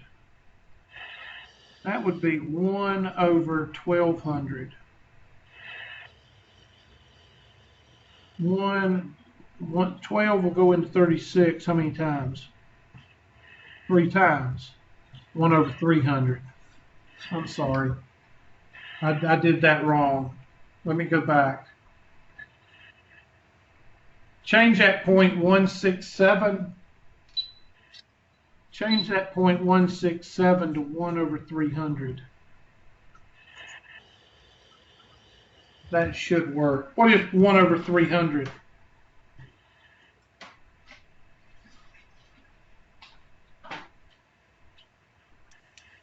What's 1 over 300? Did y'all do that? 0.003. Yeah. That's what, and you can use 0.003 or you can use 1 over 300. So let's just forget about this and do 0, 0, and then 1 over 300 and 50. That should work. And then that's going to be 50 minus 0 over 1 over 300 minus 0, which is equal to 50 over 1 over 300, which is 50 times 300, which is 15,000. And that's going to be your slope. So now you're going to take that and you're going to set up your antiderivative just like they did with their question. Let me see where they're, did I lose it? Yep. You said this won't be a test question, right? Yeah, I'm gonna finish it. I'm gonna go ahead and set it up, but I don't want to spend a lot of time on it. I think that's where they set up their 15,000. Or we got, what do we get, 15,000? Yeah, they got 14. Yeah. And then you set up the antiderivative. V of t is equal to, ours would be 15,000 dt. So if that's the velocity, I can integrate and get 14,000 dt, and that's what they did, plus c, and we would get v of t, v of t, or v prime of t, and v of t would equal, sorry, I can't see this. So that's v prime of t is equal to 15,000 dt. So v of t, which is equal to s double prime of t, is equal to 15,000 t plus c. And we've got right here, we can plug in 0 and 0 for that one. So 0 is equal to 15,000 times 0 plus c, and c is equal to 0. So v of t is equal to 15,000 t plus 0. Now we're going to do the same thing to find s of t. I think that's what they're going to do next. Take the antiderivative, s prime of t, and then plug in your second set of values. Yeah.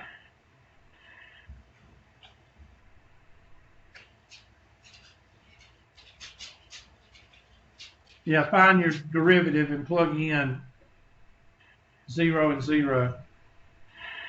So let's find s of t. So v of t is equal to 15,000 t plus 0. And we're going to find s of t, which we're going to take the antiderivative of this.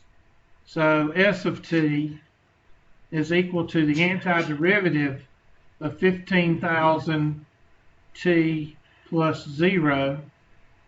And that's going to give us 15,000 t squared over 2 plus c. And that's going to give us, what, 2 will go into 15, 7,500? And that is s of t. So now I'm going to plug in 0 is equal to 7,500, 0 squared. and c is equal to 0. So s of t is equal to 7,500 t squared plus 0. So now I have found my velocity vector and my s of t vector. So now I've got my actual function right here. And they're going to plug in. Let's see what they do next.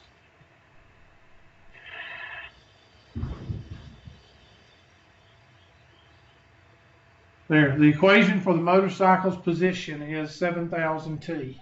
So ours is 75,000. And they're going to ask you to plug in. There it is. And we went 1 over 200 hours. So plug that in for t. So we did 1 over what? Ours was 1 over 300. So S of 1 over 300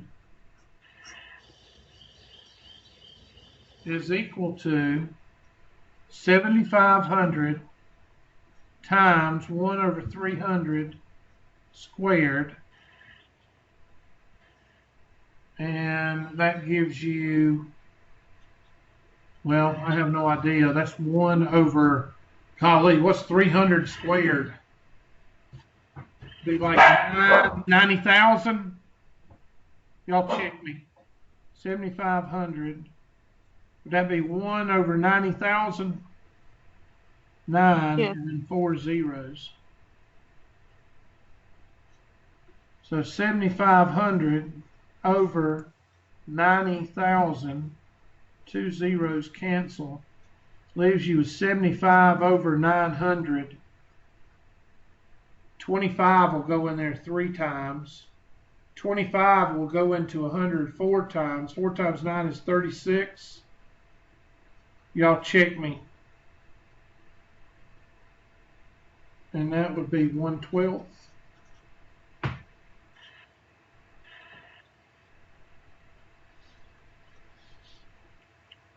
Y'all check me. How many times will C of 75 over 900 is the same as 1/12? Make sure I simplified it right.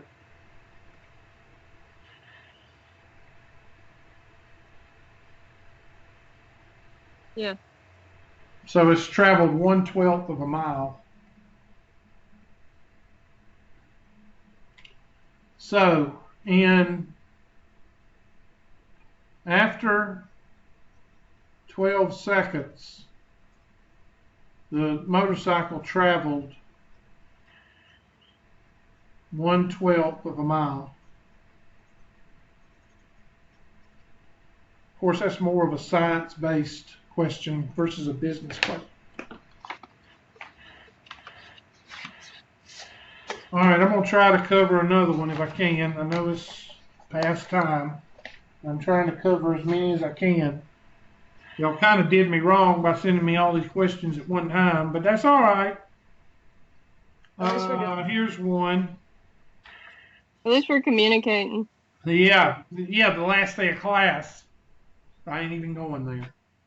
All right, this one, I've got this one. It says find S of t. Now, I did this one, but I don't know.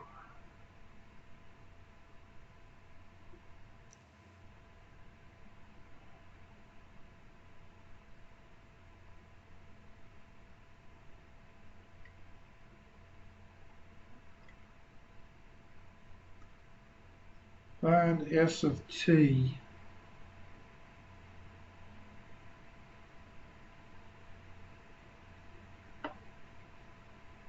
Oh my God, I can't believe I found it. There it is. Write that one down. Now this one could be a function. I mean, this one could be a test question because it's just like the one we just did, only it don't have all the junk in it. All you got to find here is your antiderivatives. See, that's the type of questions I give you. I don't give you the questions that have like 15 parts, or try not to. It says find S of t when S of t represents the position function V of t represents the velocity function, and A of t represents the acceleration function. And I just went over that with you. Talking about the first and the second antiderivative. So A of t is the acceleration function. So you got to go backwards 2 steps. Because if you take the antiderivative of A of t, then that's going to give you V of t. And if you take the antiderivative of V of t, that's going to give you S of t.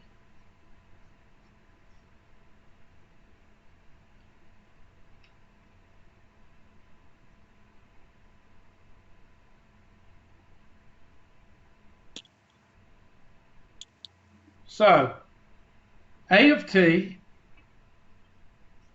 is equal to negative 6t plus 4.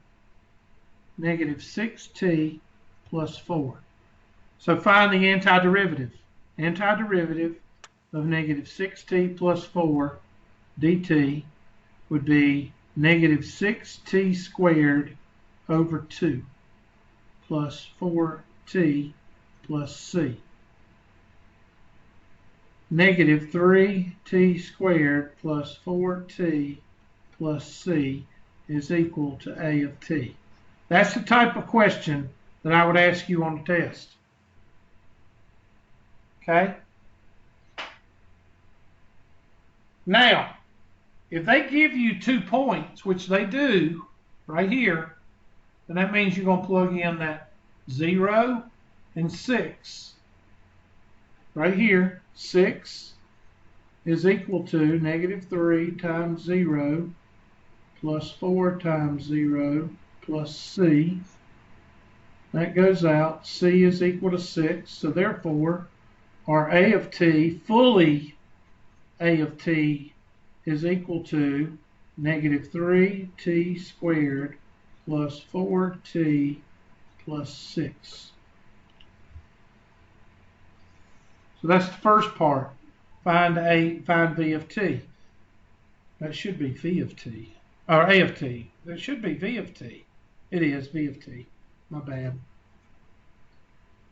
Yeah, right here. V of t is equal to, because we're taking the antiderivative of A of t.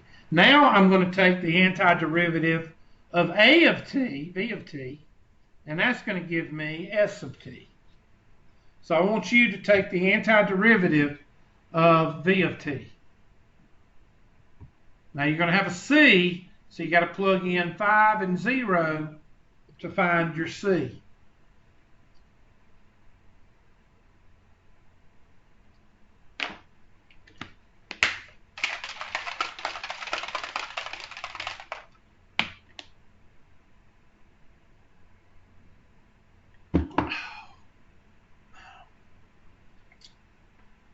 So V of t is equal to negative 3t squared plus 4t plus 6. So S of t is equal to the antiderivative of V of t. So that means I'm going to take the antiderivative of negative 3t squared plus 4t plus 6 dt. So S of t is equal to negative 3t cubed over 3 plus 4t squared over 2 plus 6t plus c. And my 3's cancel. 2's cancel.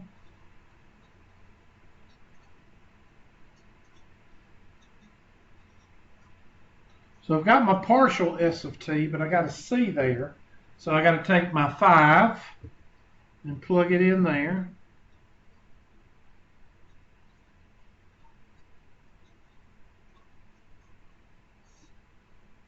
So C is equal to 5. Therefore, my full S of t is equal to negative t cubed plus 2t squared plus 6t plus 5. And that is the original function that you have before you take the first derivative and the second derivative. If you take the first derivative, you're going to have the velocity. If you take the second derivative, you're going to have the acceleration.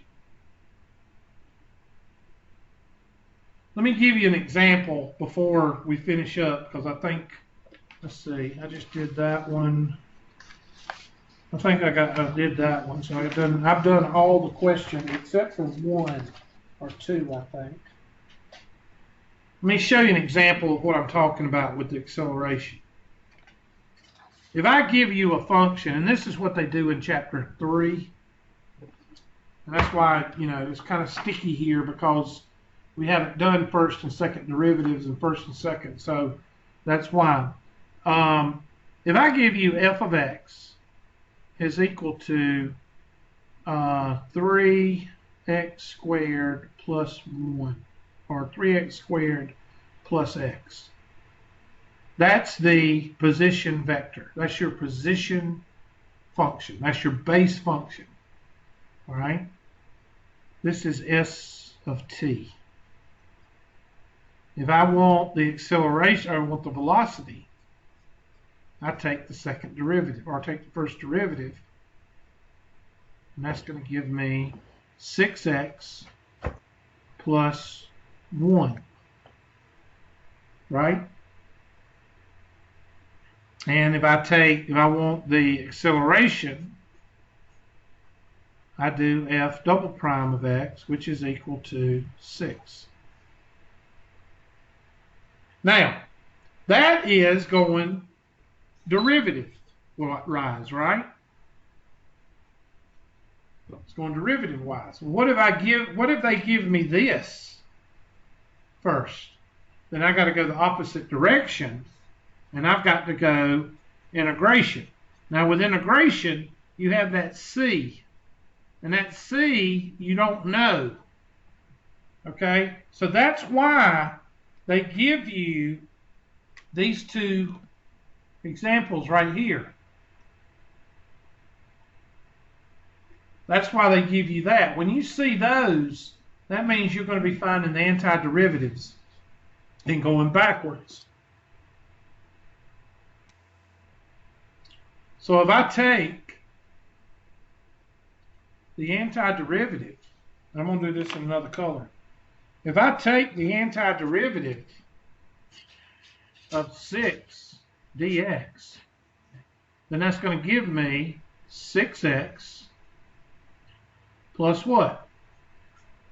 Plus c, which is right there, but I don't know what c is. So I've got to have something. They got to give me something to find c. And then once I find c, which I get 6x plus 1, then I take the antiderivative of that, and that gives me 6x squared over 2 plus x plus c. And of course that makes 3x squared plus x, and it just comes out that will be 0. So, but anyway, the whole point is you going this way with the antiderivative, you've got to figure out what c is, and c is given by these guys right there. Does that make sense? Do y'all see why you have those two things right here? Because that you got to plug those back in to get the c's. Mm-hmm. Yeah. So when you're taking the derivative, it's a whole lot easier to take the first and second derivative because you don't have to worry about the c's.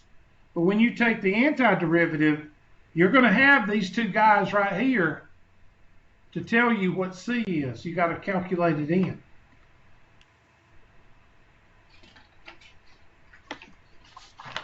Now, I think the only one that we haven't done is, I know we haven't done this one, which I don't even know what it's like. And we did the motorcycle. We did that one. That's it. These two right here are the last ones. So I'm going to try to pull them up while you're writing. Oh, hold on. There's that one. I think it's this one. There it is. Let's go ahead and write that one down.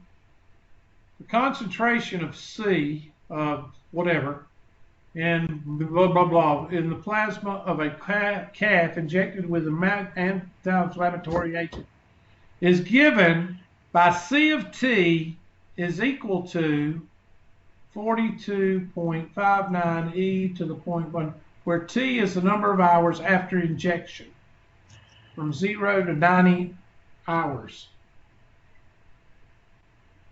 Okay?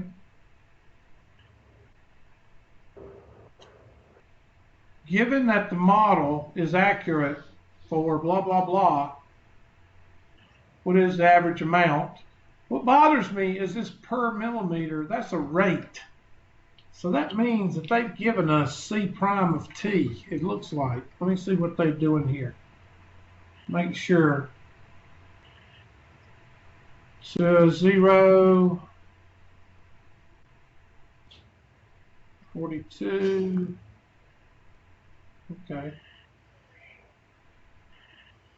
I'm going to take the antiderivative. There it is. Probably from 0 to 42. Let's see what they're doing here.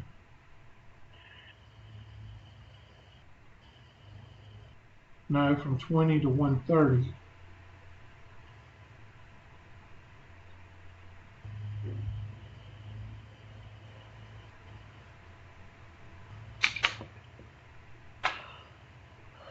I'm just looking to see where they're getting. Oh, there's the 20. That's B. Okay. So they're just taking the antiderivative from 20 to 130.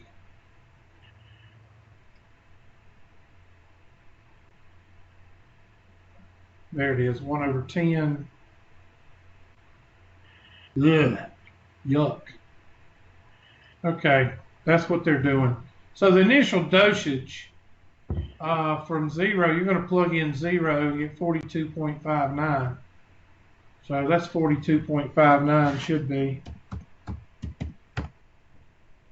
Yeah. Which is that y-intercept right there. All I did was plug in 0 for T. That's all. For A, you plug in 0 for T. Now, the second part, there's your B and A right there. So you're going to set this problem up. This is what you're going to do on this one. This one's real straightforward. So for A, let me get my, for A, you're going to plug in C of T. C of 0 is equal to 42.59 e to the negative 0.01055 to the 0 power. And of course, what does e to the 0 go to? Goes to 1. Anything to the 0 power is 1. So C of 0 is equal to 42.59.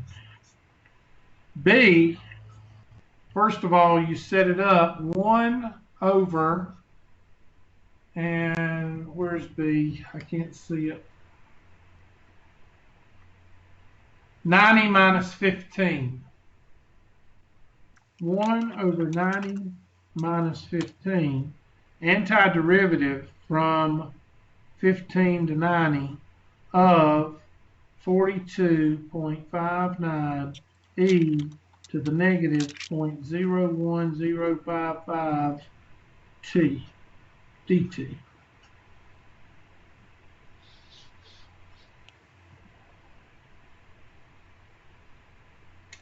And that's going to be that, negative 0.0155 times that, e to the that. Evaluated at 15 and 90 multiplied by 1 over, what, 75? 1 over 75. So that's going to be 1 over 75 brackets 42.59 negative 0.01, no, divided by. I'm saying it's going to be divided by. I'm pretty sure. Yeah. It's going to be divided by.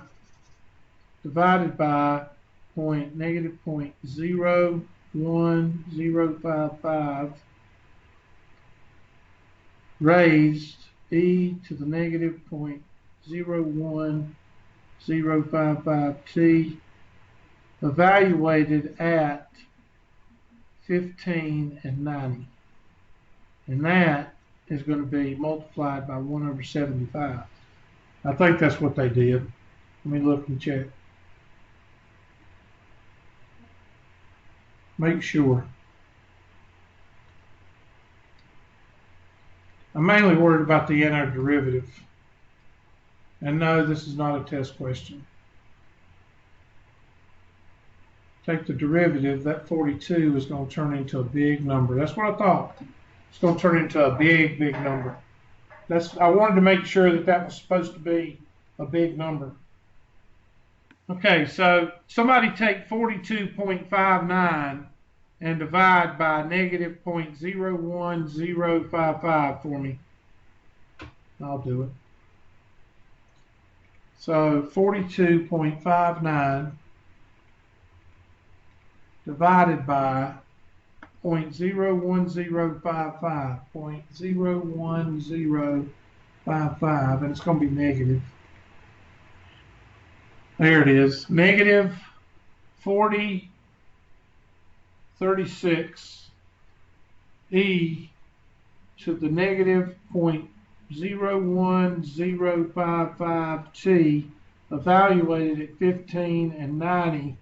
Multiply that by 1 over 75. So I'm going to let y'all finish that one. Okay, there it is right there.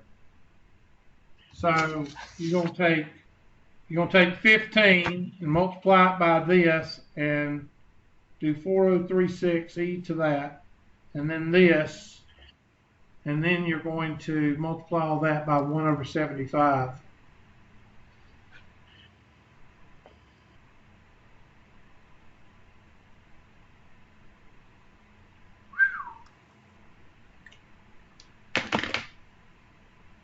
I only got one more after this one.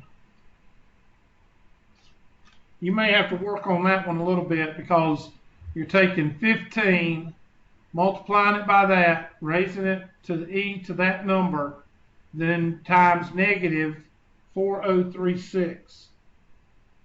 So you might have to use your calculator a good bit on that one. And then you're subtracting that from 90 at that and multiplying by 1 over 75.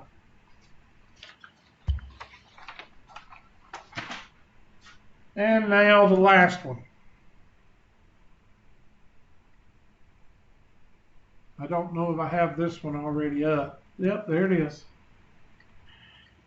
Suppose the temperature in degrees Celsius over a 9-hour period is given by T of T is equal to negative T squared plus 2T plus 32.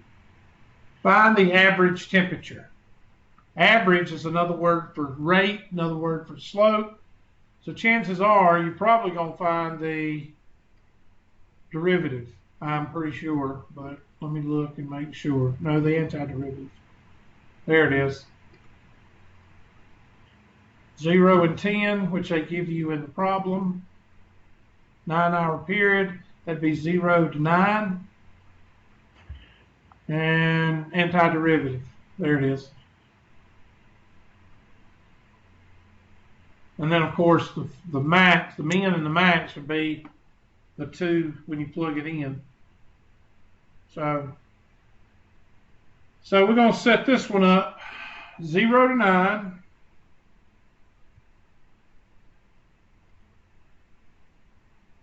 One over 9 minus 0 of the antiderivative from 0 to 9 of negative T squared plus 2T plus 32. Now I could see myself given a problem like this because you could actually find the antiderivative.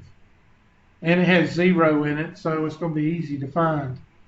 So negative t to the third over 3 plus 2t squared over 2 plus 32t evaluated at 0 and 9 multiplied by 1 over 9. So I know when I plug that 0 in, that's going to give me a 0, so I can mark that 0 out. I don't need that. So we've got 1/9 brackets negative parentheses cubed over 3 plus parentheses squared, 2's cancel, plus 32 times parentheses. Put a 9 there, put a 9 there, put a 9 there. 1/9 brackets. I have no idea what 9 to the third power is, so I'm just going to just put, well, what is 9 to the third power? 729. Thank you. 729? Yes. Negative 729 over 3 plus 81 over 1 plus 288. What is it? What's 32 times 7? I mean, 32 times 9. 288. 388? 288. 288 over 1. I'm going to go ahead and get a common denominator. I'm going to skip a step here. I'm going to put a 3 right here. What's 3 times 81? 243? Yeah. And somebody give me what's 3 times 288? Be 576? 864. Work email. Hell, I don't know. What? 8 what? 864. All right, do the top for me. That's going to be negative 729 plus 243 plus 864 over 3 times 1/9. Give me the top.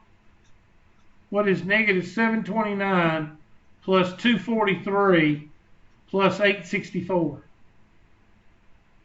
378. Over 3. That's going to be 378 over 27. Just give me a decimal, please. My simplifying skills are shot. What is 378 divided by 27?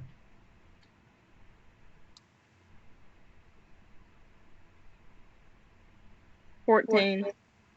14 even? Yeah. Yeah. So the average temperature is 14 degrees Celsius.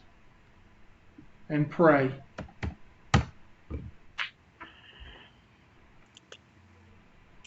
Now, I could see myself giving you that question on the test. Hey, the B part is not that bad.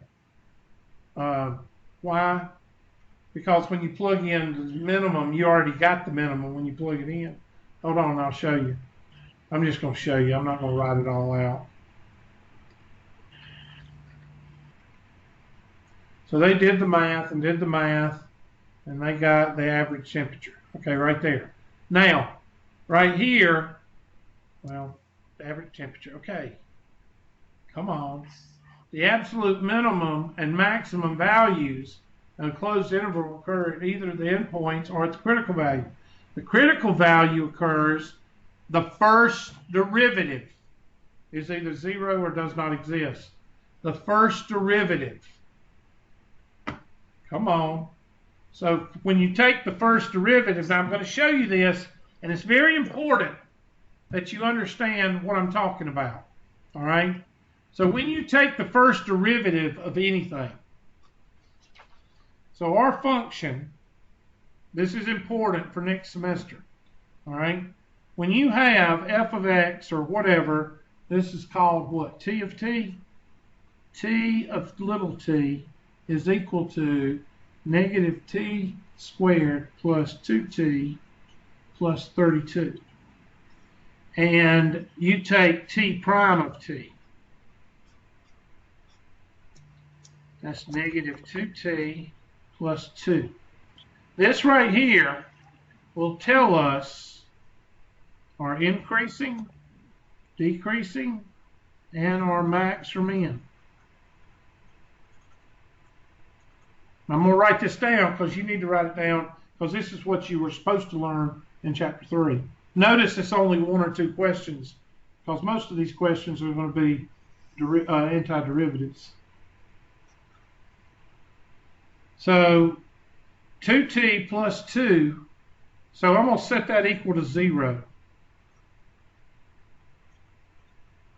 And that's what you do. You set the first derivative equal to 0. And that's going to give us, let's see, negative 2 is equal to negative 2t. T is equal to 1. Everybody got that? So at 1, that's either going to be my max or my min. Okay? So I'm going to go to the next page. And I'm just going to draw that number line down here. And I'm going to put a 1 right here. And I'm going to put max or min.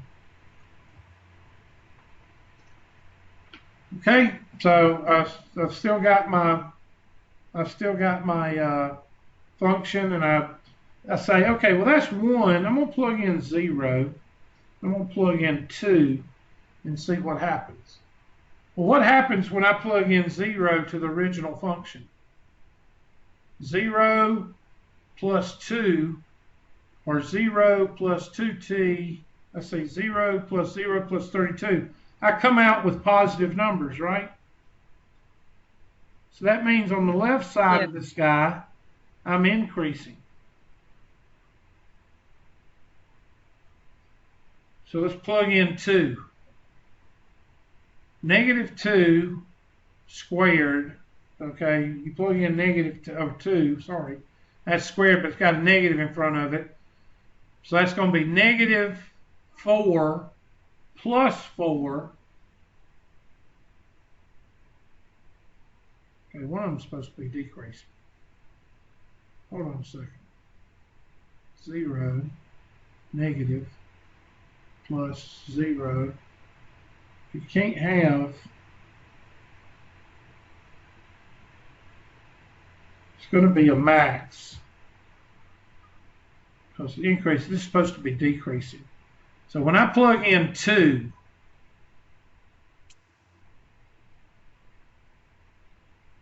oh, there it is. I'm sorry. I was plugging in the wrong one. Plug in 2, plug it into f prime, t prime of t, negative 2t plus 2. So negative 2 times 2 plus 2. What's negative 4 plus 2? Negative 2. So all these are going to be what? And that means decreasing. So if I have a function that's increasing up here, and then it gets to this point and goes down, because this says decreasing, then what is this called? This is called a max. So I just took the first derivative and plugged back into the first derivative, found me 2 points. This right here, this 1, I like that 1. That 1 right here is called a critical value, or a critical number. When you're taking the first and second derivatives, this is going to be a critical value, or some people may call it a critical number. Now when you take the second derivative of this, you're going to get the inflection points. Now t double prime of t is equal to inflection points.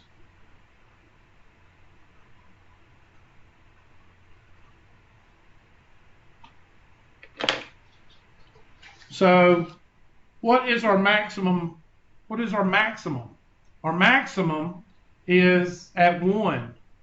All right, and when you plug in 1, you're going to get 32 degrees. Well, let's see, 1 squared is 1. That's -1 plus 2 is 33 degrees or something like that. That's going to be your min. I mean, your minimum temperature is 14 degrees or whatever is at 0. But that's what it's based on. I'll show you one more and then we'll quit. I just want to see if they got that. I want to see if they're doing the first derivative. They should be.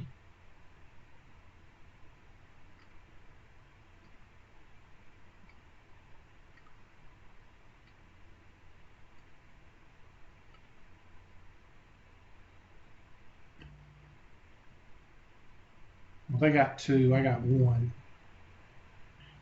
Yeah. And they're plugging in those 2 points. They plugged in, I plugged in T of 0. You need to plug in 0 and, yeah, 0, 2, and 10. So we would plug in 0, 1, and 9. 0, 1, and 9. And when you plug in 0, 1, and 9, you're going to get the max. There's the max right there at 34. So when I plug in 1, I'm going to get, when I plug in 1, let me get out of this. So if I plug in 1, I'm trying to do everything at one time. When I plug in 1 right there, I'm going to get, take my original, I'm going to get -1 plus 2 times 1 plus 32. -1 plus 2 plus 32. -1 plus 2 is 1 plus 32 is 33.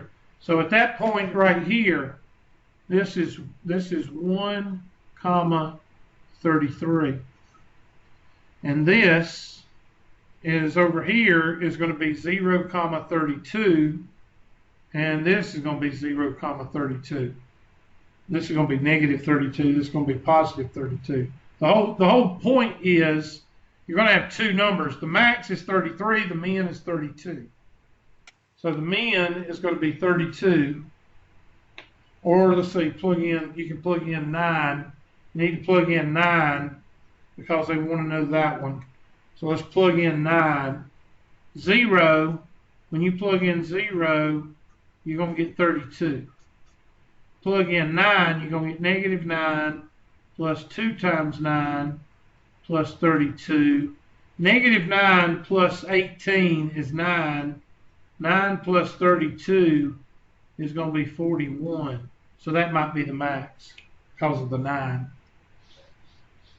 So min is 32.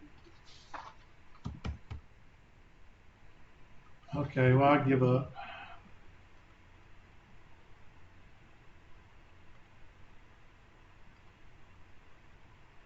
-31. Okay.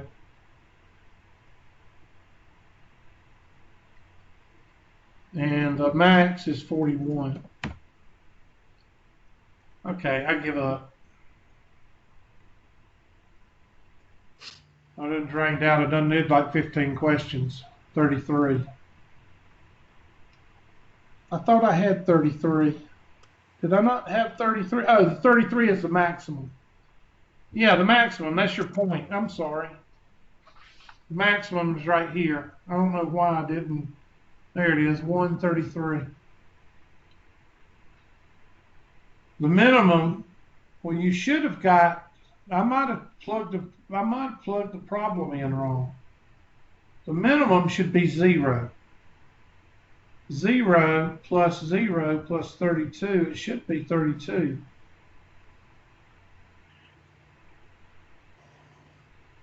Or I'm not thinking. Besides, you're not going to have to worry about that part of the problem. I'm not going to put that on the test anyway. I did want to show you one other problem, and if I can find it, I want to show it to you, and then I'll quit for today. Let me see if I can find it right quick. It's a real simple question. Yeah, here it is. So if I gave you this problem right here, and this is what you learned, this is what you do with the first and second and all that. Let me write this problem down.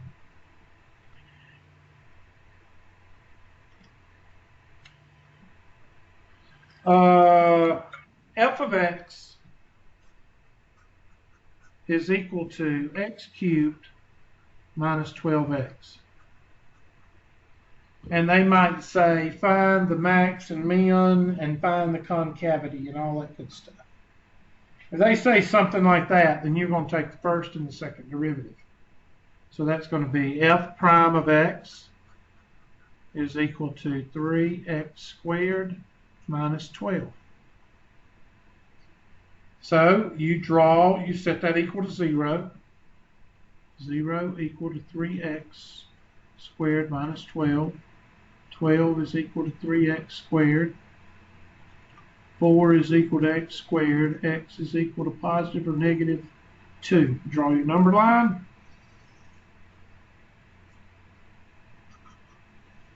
And you put a positive 2 or negative 2 here and a positive 2 here. Now you highlight those and you say, those are my critical points.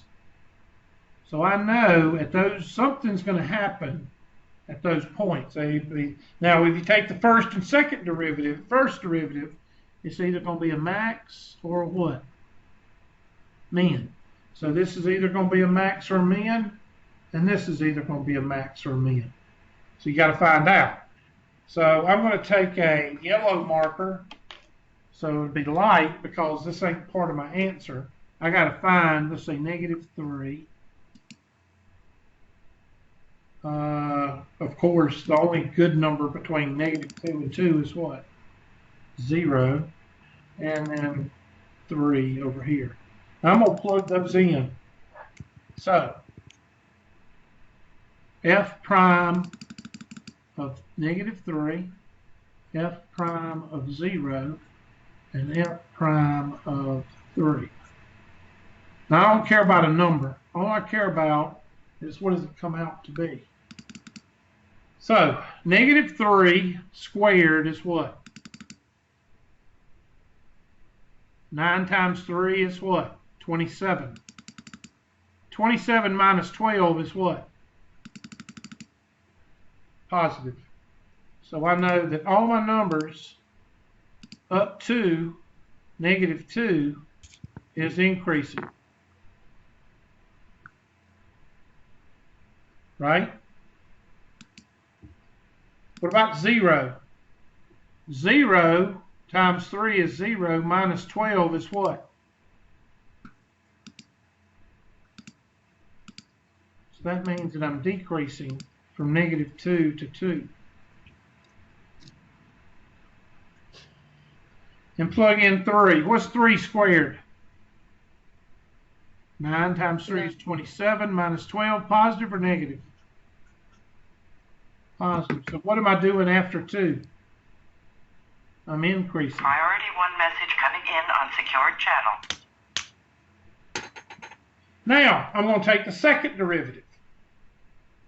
And when I take the second derivative, we'll do that in peach. When I take the second derivative, I get 6x minus 0. So 6x is equal to 0. X is equal to 0. So now I know that 0 is also not only a negative 2 and 2 a critical value, but 0 is now an inflection point. Because I took the second derivative and set it equal to 0. So what does this function look like? Well, I know if I plugged in these numbers, let's plug in the left side of 0 and plug in -2. What is -2 times 6?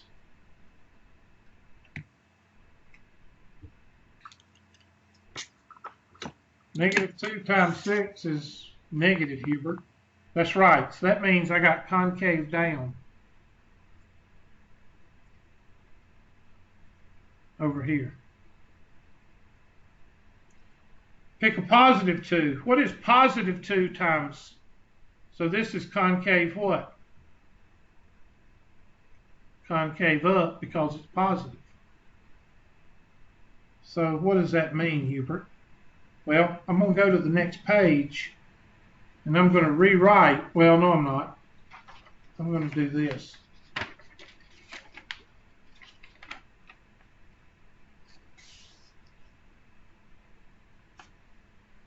You with me? So that means I've got something that looks like this. We know that -2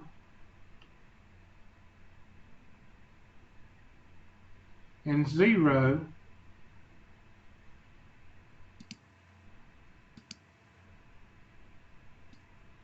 and 2 are all something happening at that point.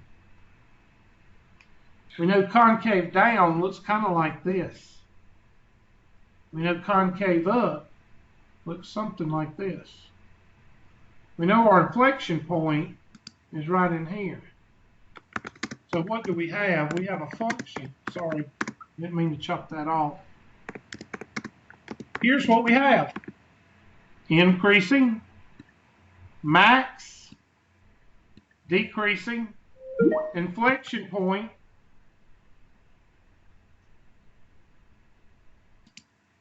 so that's what our graph looks like.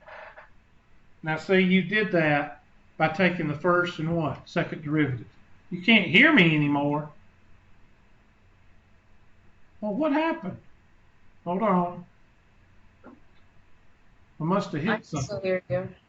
Okay, it's something to do with Miss Billy's. Okay, I'm going to bring you back in. Miss Billy, can you hear me?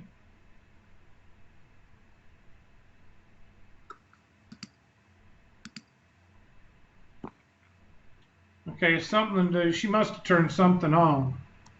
Can you hear me, Miss Cox? Yeah. Okay. Something's wrong. I don't know what happened to her. Okay, I'm gonna bring her back in because we're almost done. That's about all I wanted to show you, but I don't want her to. I'm gonna let me. I'm going. Oh my Lord! I'm going to take you out and bring back in. Oh my Lord, it didn't even type anything.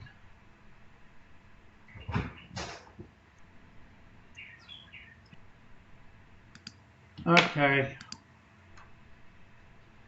It's not letting me type. Not letting me do, okay, I'm going to take you out and bring you back in. Okay, something's going on because okay, something's going on. Let me take her out and bring her back in just to say y'all have a good summer, and I'm going to bring her back in.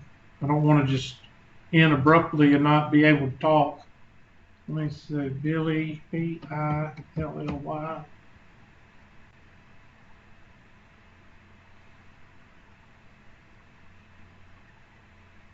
Yeah, something's lagging big time. I don't know if you can't see the way my Skype is acting, but it's acting real funky. It's acting real slow.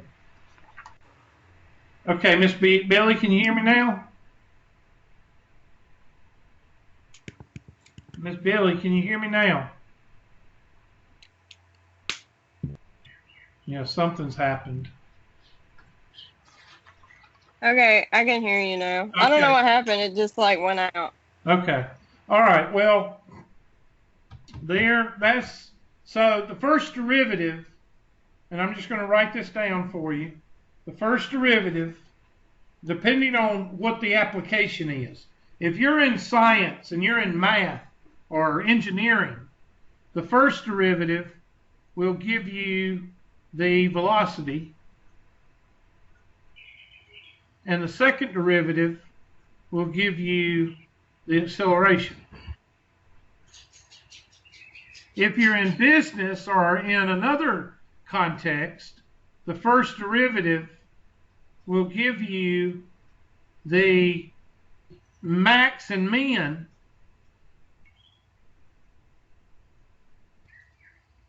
and the second derivative will give you the inflection points.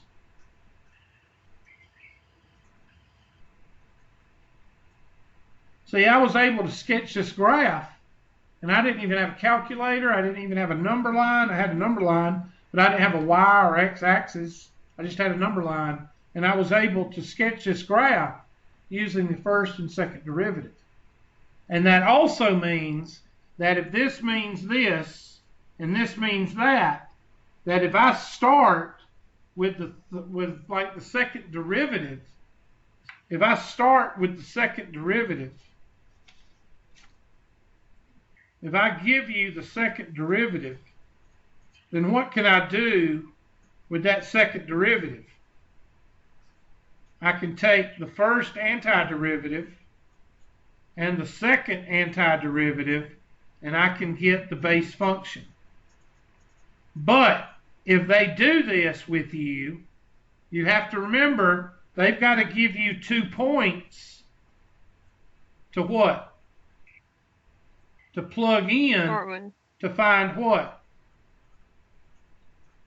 To find C, because when you take the first and second antiderivative, you've got to have something to find C with.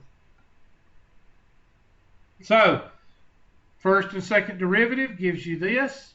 If you're in a science class, or if the question's asking you a science related, then they will give you that. And if they give you, this is a good indicator, when they give you S double prime of X or something like that, or S double prime of T, and they give you a point like 4,5 and 6,8 or something like that, you can bet your bottom dollar you're going to take the first and the second antiderivative, and you're going to get the base function. And that's basically what we did in, but you didn't do the antiderivatives till the last part of this chapter 4, because chapter 3 was just first and second derivatives. Okay, so I think I covered enough to what you know is going to be on the test. Basic antiderivatives. I might ask you to take the first and second derivative. I may ask you to take the first and second antiderivative. But they're going to be basic calculus questions. They're not going to be none of them 5 parts and none of them paragraphs, none of them. It's going to be straightforward. Y'all have a question? No. Okay. I want you to do 2 favors for me, and I want you to tell everybody that you meet. 3. 1, I want you to make sure you go to all your teachers, rate my professor, and make sure you do that for all your teachers, not for you, not for me, but for future students. Make sure you do your email evaluation on all your teachers, and make sure if you know anybody that needs to take math, send them to me. Because I'm teaching college algebra next semester online. I'm teaching 120, 2 classes of 120. I'm teaching a 140. So, be glad to have you. Miss Billy, you could take 120. Have you had my 120 class? That's what I'm planning on taking. Is Good. it hard? No. You can sleep in there easy. after being in this class. Miss Cox, my you can last take math. it too. We'll have you in there. We'll have you in 120 or 140. You can take that class. I wish. I have to take 230. I know. Well, I will So, be okay. glad. Whatever. I'll be glad to help you with that. You know I'll be Skyping, so you can Skype me at any time.